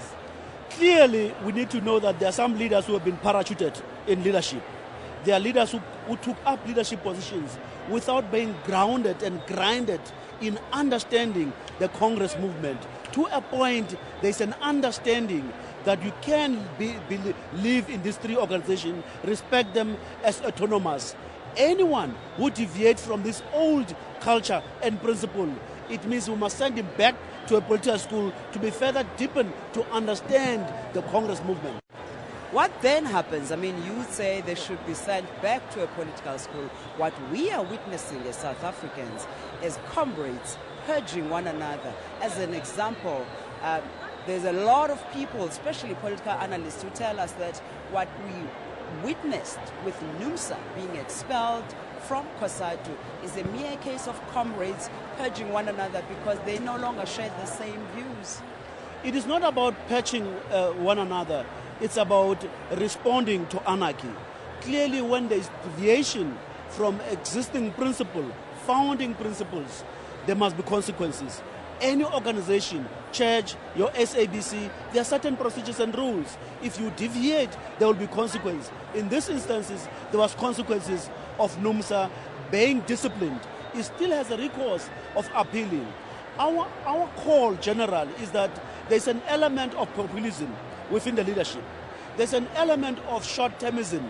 There's an element of lack of discipline at the highest level. And unless we correct that and we instill discipline, we would actually play mockery of the sacrifices made by J.B. Marks and others for this country to be free. A struggle stalwart, J.B. Marks, of course, I understand that you believe that we need leaders such as him moving forward. Would you say you're one of those leaders? Well, we need to do a reflection. I still have to take notes of the conduct, the behavior. I read a lot about Marx, and I think to embrace some of his approach in things. I cannot claim that I have arrived. So all of us must do reflection. The president today made a call that the alliance components must come together. Maybe it will be a soul-searching moment for all of us to do reflection to a point where those who feel that they can't be party to this leadership, they must actually clear themselves for the organization to cleanse itself for the better and the future of our country. Always great speaking to you. National Union of Mine Workers, Franz Baleni, speaking to us earlier on, or rather, just chatting to us here now. Earlier on, you must remember that this was a protracted process to ensure that the remains of these stalwart from Moses Kotane last week to JB Marks today, to ensure that they are laid to rest alongside their ancestors. And it had to be a long, protracted process of negotiating with the Russian government. And my colleague in Russia, Anya, was there last week, and she's bringing us this story. Moses Kotane and J.B. Marks left South Africa in 1963 to lobby the international community for support in their fight against the apartheid. Moses Kotane later suffered a stroke and then went back to the former Soviet Union for treatment. John Marks also sought medical treatment in Moscow in his later years and died of a heart attack in 1972. Now, 40 years later, South Africa's Arts and Culture Minister Nathim Thethwa paid a visit to Russia with the mission to repatriate the activists' remains. Both Kotane and Marx are prominent figures in the history of the relations between Russia and South Africa. Their life stories intertwined with the rich history of the relations between these two countries, thus laying a solid foundation for a common future. In his speech to the students of Moscow's International Relations Institute, Nathim Thethwa said that the Soviet Union played a pivotal role in the fight against the apartheid. Russian communist lawmaker Vyacheslav Tichokhin was among hundreds of people who visited the graves every year to commemorate the South African heroes. The symbols of the national liberation struggle in the form of the monuments and graves of Comrade J.B. Marks and Moses Kotane were extremely important for us because we felt very close attachment of our Soviet people to the national liberation struggle through the graves of these prominent figures of the South African Communist Party and the African National Congress. And as the procession is being led by President Jacob Zuma to the final resting place of J.B. Marks, we still remain here the whole way. A number of residents, especially from this province, are still milling around, and they're going to see all the proceedings from here because we understand the gravesite is quite small to ensure that everyone is included. But now we're going to speak to Advocate Sonwabile Manodwa, whose department or his organization, the National Heritage Council, has been tasked with the mandate of ensuring that there is no vacuum when it comes to the policy of ensuring that all the cadres, all the political leaders who fell in foreign land are now going to be brought here, and everything is done according to plan. Thank you for joining us. Chat to us about what it means about the policy vacuum, what happens then, what have you been tasked with? During the first 2 decades of our democracy, there tended to be focus on what was urgent, which is basic needs to our people. That then on its own made the issues of social memory to suffer. That is why then what is important for us at the Research Council is that this repatriation policy talks about a number of things. And what are those areas? Here you are talking about human remains, the archival material. You are talking about records which lie in other parts of the country, so other countries. When we are talking about people who are not buried in dignity, so these people must be buried in dignity. We are talking about people who others were treated as slaves. Now, we cannot decolonize our heritage without us reburying these people in dignity. The issue of consultation is part of the policy with the families. There are other instances where we perform what is called identification, where we employ services of pathologists, where there's a doubt of whether this person or the authenticity of their body or remains. For instance, with Nonteta Ngwengwe, where we had to take Vuyani Bungu, who was actually the descendant, to test him using pathologists. Pinar and others that were done. Fortunately for Moses Kotane and as well as J.B. Marks, there was no need of pathologists or employing services of pathologists because their bodies or their remains, the graves were known when they are, and then they were properly marked and properly preserved. We are actually going to take this policy for public comment so that people must be aware about the procedure. There are 5 steps involved in repatriation. The first one is location of the grave. The second one is when the grave is actually is whether it's protected or not protected, you must seek a permit. If you were to go back for me quickly to the first one, the location of the grave, what about it? The location, the municipality, for instance, have got or zonal procedures. They zone these spaces. Then it's important to work with the municipality because the municipality has a record of every grave that is in part of that within the area of jurisdiction. So the municipalities are very much important. And then the location is located properly, and also the relatives are usually involved. You know, everybody who might know where this person is lying. That's the first one. Location of the grave. 2, if the grave is protected, you know, through, for instance, the heritage protocols of that particular country, a permission needs to be sought as well. The third one is identification, authenticity, whether really this is the body, because it may happen that it's not the person. That is why then a descendant is picked. There are no more descendants that are left. There are instances where there are no descendants. For instance, there are people, they are on the 15th generation, where it's not easy to trace, but usually through oral evidence. That's why you rely on oral history, you know, really where this person is and also the lineage of that particular person. There are instances where the body or remains cannot be found. That is when another category, which is the spiritual repatriation, is undertaken, where it's also what is called symbolically.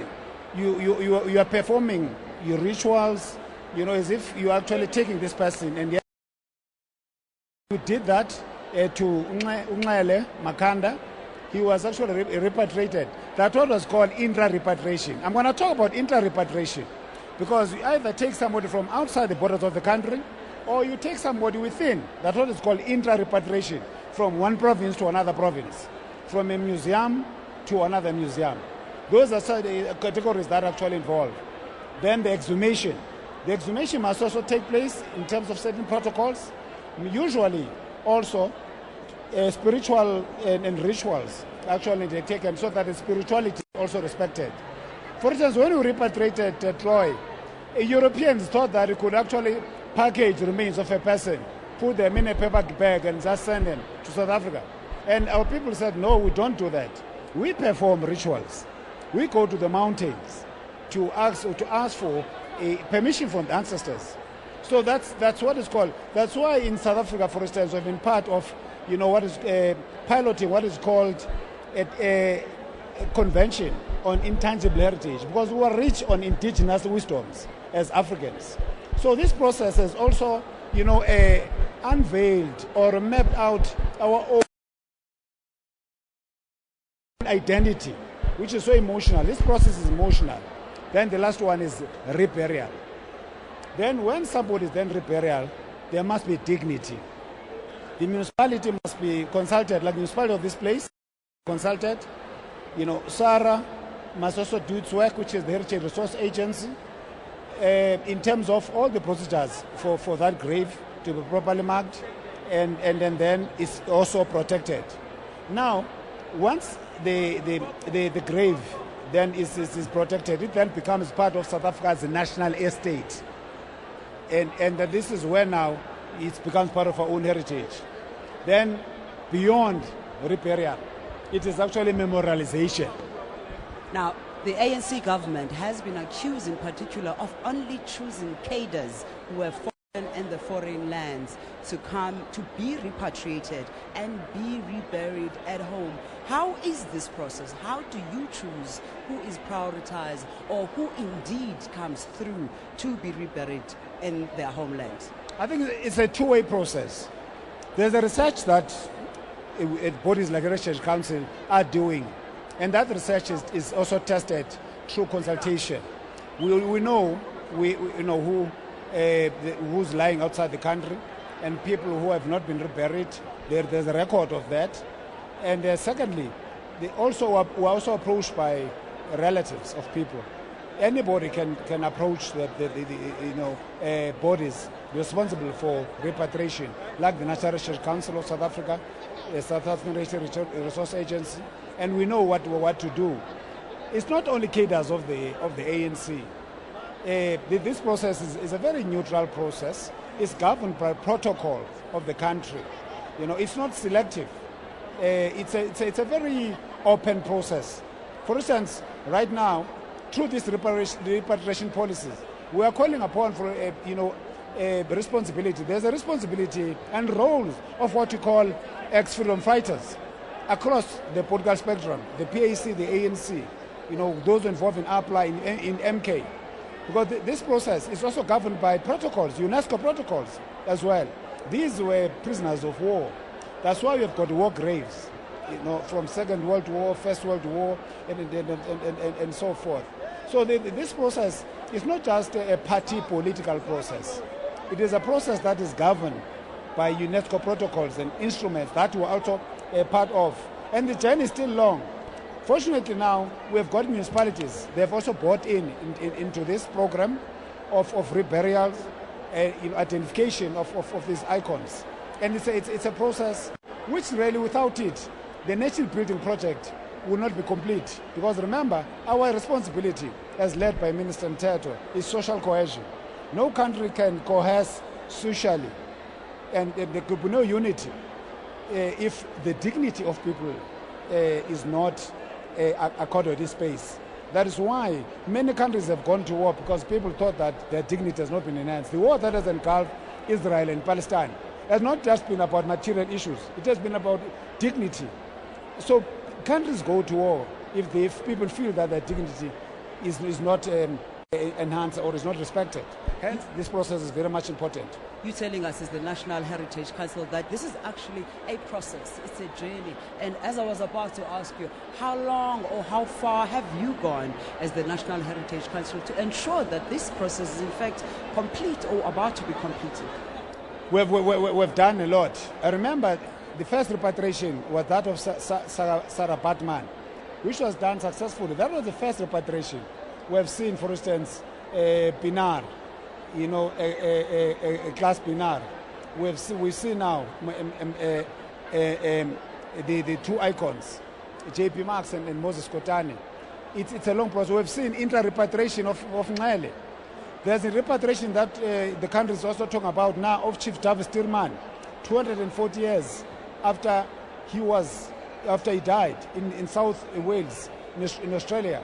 They had plans to repatriate him. So there's a lot of this program. And it's a protected program, long protected program. But what's important is that it is educational. It is the education element. You ask a question right now to say that where to from now. The issue of memorialization, there are many ways of memorizing icons. We must write books about them. Those who are doing that. There's a book on Ngele, there's a book on David Tierman. The true memorial lectures, for instance, every year there must be a memorial lecture. True renaming of certain places, using the names of these icons. So there are many ways, but also we're discussing now with the Department of Education that there must be certain books that are written after our own icons. Steve Biko, Write What I Like, as an example. And we are products of Macbeth, Shakespeare of this world, but we've got our own icons. Mpahlele, they've written. Mkai, they've written a lot. And it's high time now that we're saying at least 5 books of these icons of our own heritage must be prescribed in schools so that it's to enrich our curriculum. Our kids, you can see in China, for instance, what happens in Asia. Kids are busy in museums. Why? Because tomorrow they are writing about certain subject on their own history. Yeah, it's high time that we must have our own young people filling these museums, because they are writing assignments the following day on this particular subject. No country in the world would, as the first president of Botswana, Sestre Sekama, once said that countries that don't value their own heritage and history, these are countries without souls. Because this is the soul of the nation, without which we really cannot go anywhere. Advocate, beyond writing books, ensuring that these stalwarts remain in our minds and making sure that we take their legacy forward? What is the role of the National Heritage Council to ensure that? The Heritage Council, part of our mandate is on public awareness. We have got a number of programs. We work with young people. For instance, there's a program called Outreach, Youth Outreach Program. These are what we do there. We actually ask young people themselves to define for us who's an unsung hero that you think has not been properly mainstreamed, and who's this person. Not only Moses Kotane that are being known, but there can be somebody who's an unsung hero. And our young people in our outreach program, they do very well to research about them. And this is part of what we're doing. We have got, for instance, Ubuntu Honors, Ubuntu Awards, where we're saying that why don't we honor people who have actually given selflessly? And who are these people? These are the icons that we're talking about. So there are various platforms that we're talking about these. We've got heritage awards. For instance, in part of the categories is lifetime awards, for instance. People who have done certain things, who are known, or some of them are not known. And these are various platforms that we are using to ensure that the work of these icons is known. There's an issue of leadership, for instance. Our country is crying so loud about leadership at the moment. Now, there are certain values. For instance, in Ubuntu, we're talking about these values. What are these values? How do we inculcate these values to the current cohort of leaders? For instance, the values of selflessness. I mean, JB Marx, you see that selflessness, serving communities, serving the people, without any, a temptation of rewards, being something that really the leader is serving people for. But also dignity. These are some of these values that we're talking about. How to inculcate these values? How to transfer them? I mean, the leadership at the moment is crying out loud. And there's the Heritage Council who are there. We're saying that in heritage is a strategic resource to nation building. It is the DNA of our society. We don't just look back for the purpose of looking back. We look back to say that how do we learn, as President was saying here, how do we learn from the past to inform the present? And as we're looking, we're talking about the 21st century at the moment. We're talking about the bipolar world that is actually gone. I mean, China, Asia at the moment is emerging, fighting out with America. Where is Africa in that? That is why these books, like I Write What I Like, our icons like Steve Biko, Kuma, and so forth, on the land question that we're talking about, we always tap. We have got a reservoir of knowledge. That's why we're saying that these museums are not just tourist attraction areas.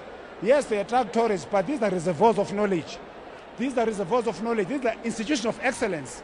If you want to excel, let us actually look at our own icons. Let's look at our own heritage, because it is a DNA of our society. It is actually that which you cannot do without.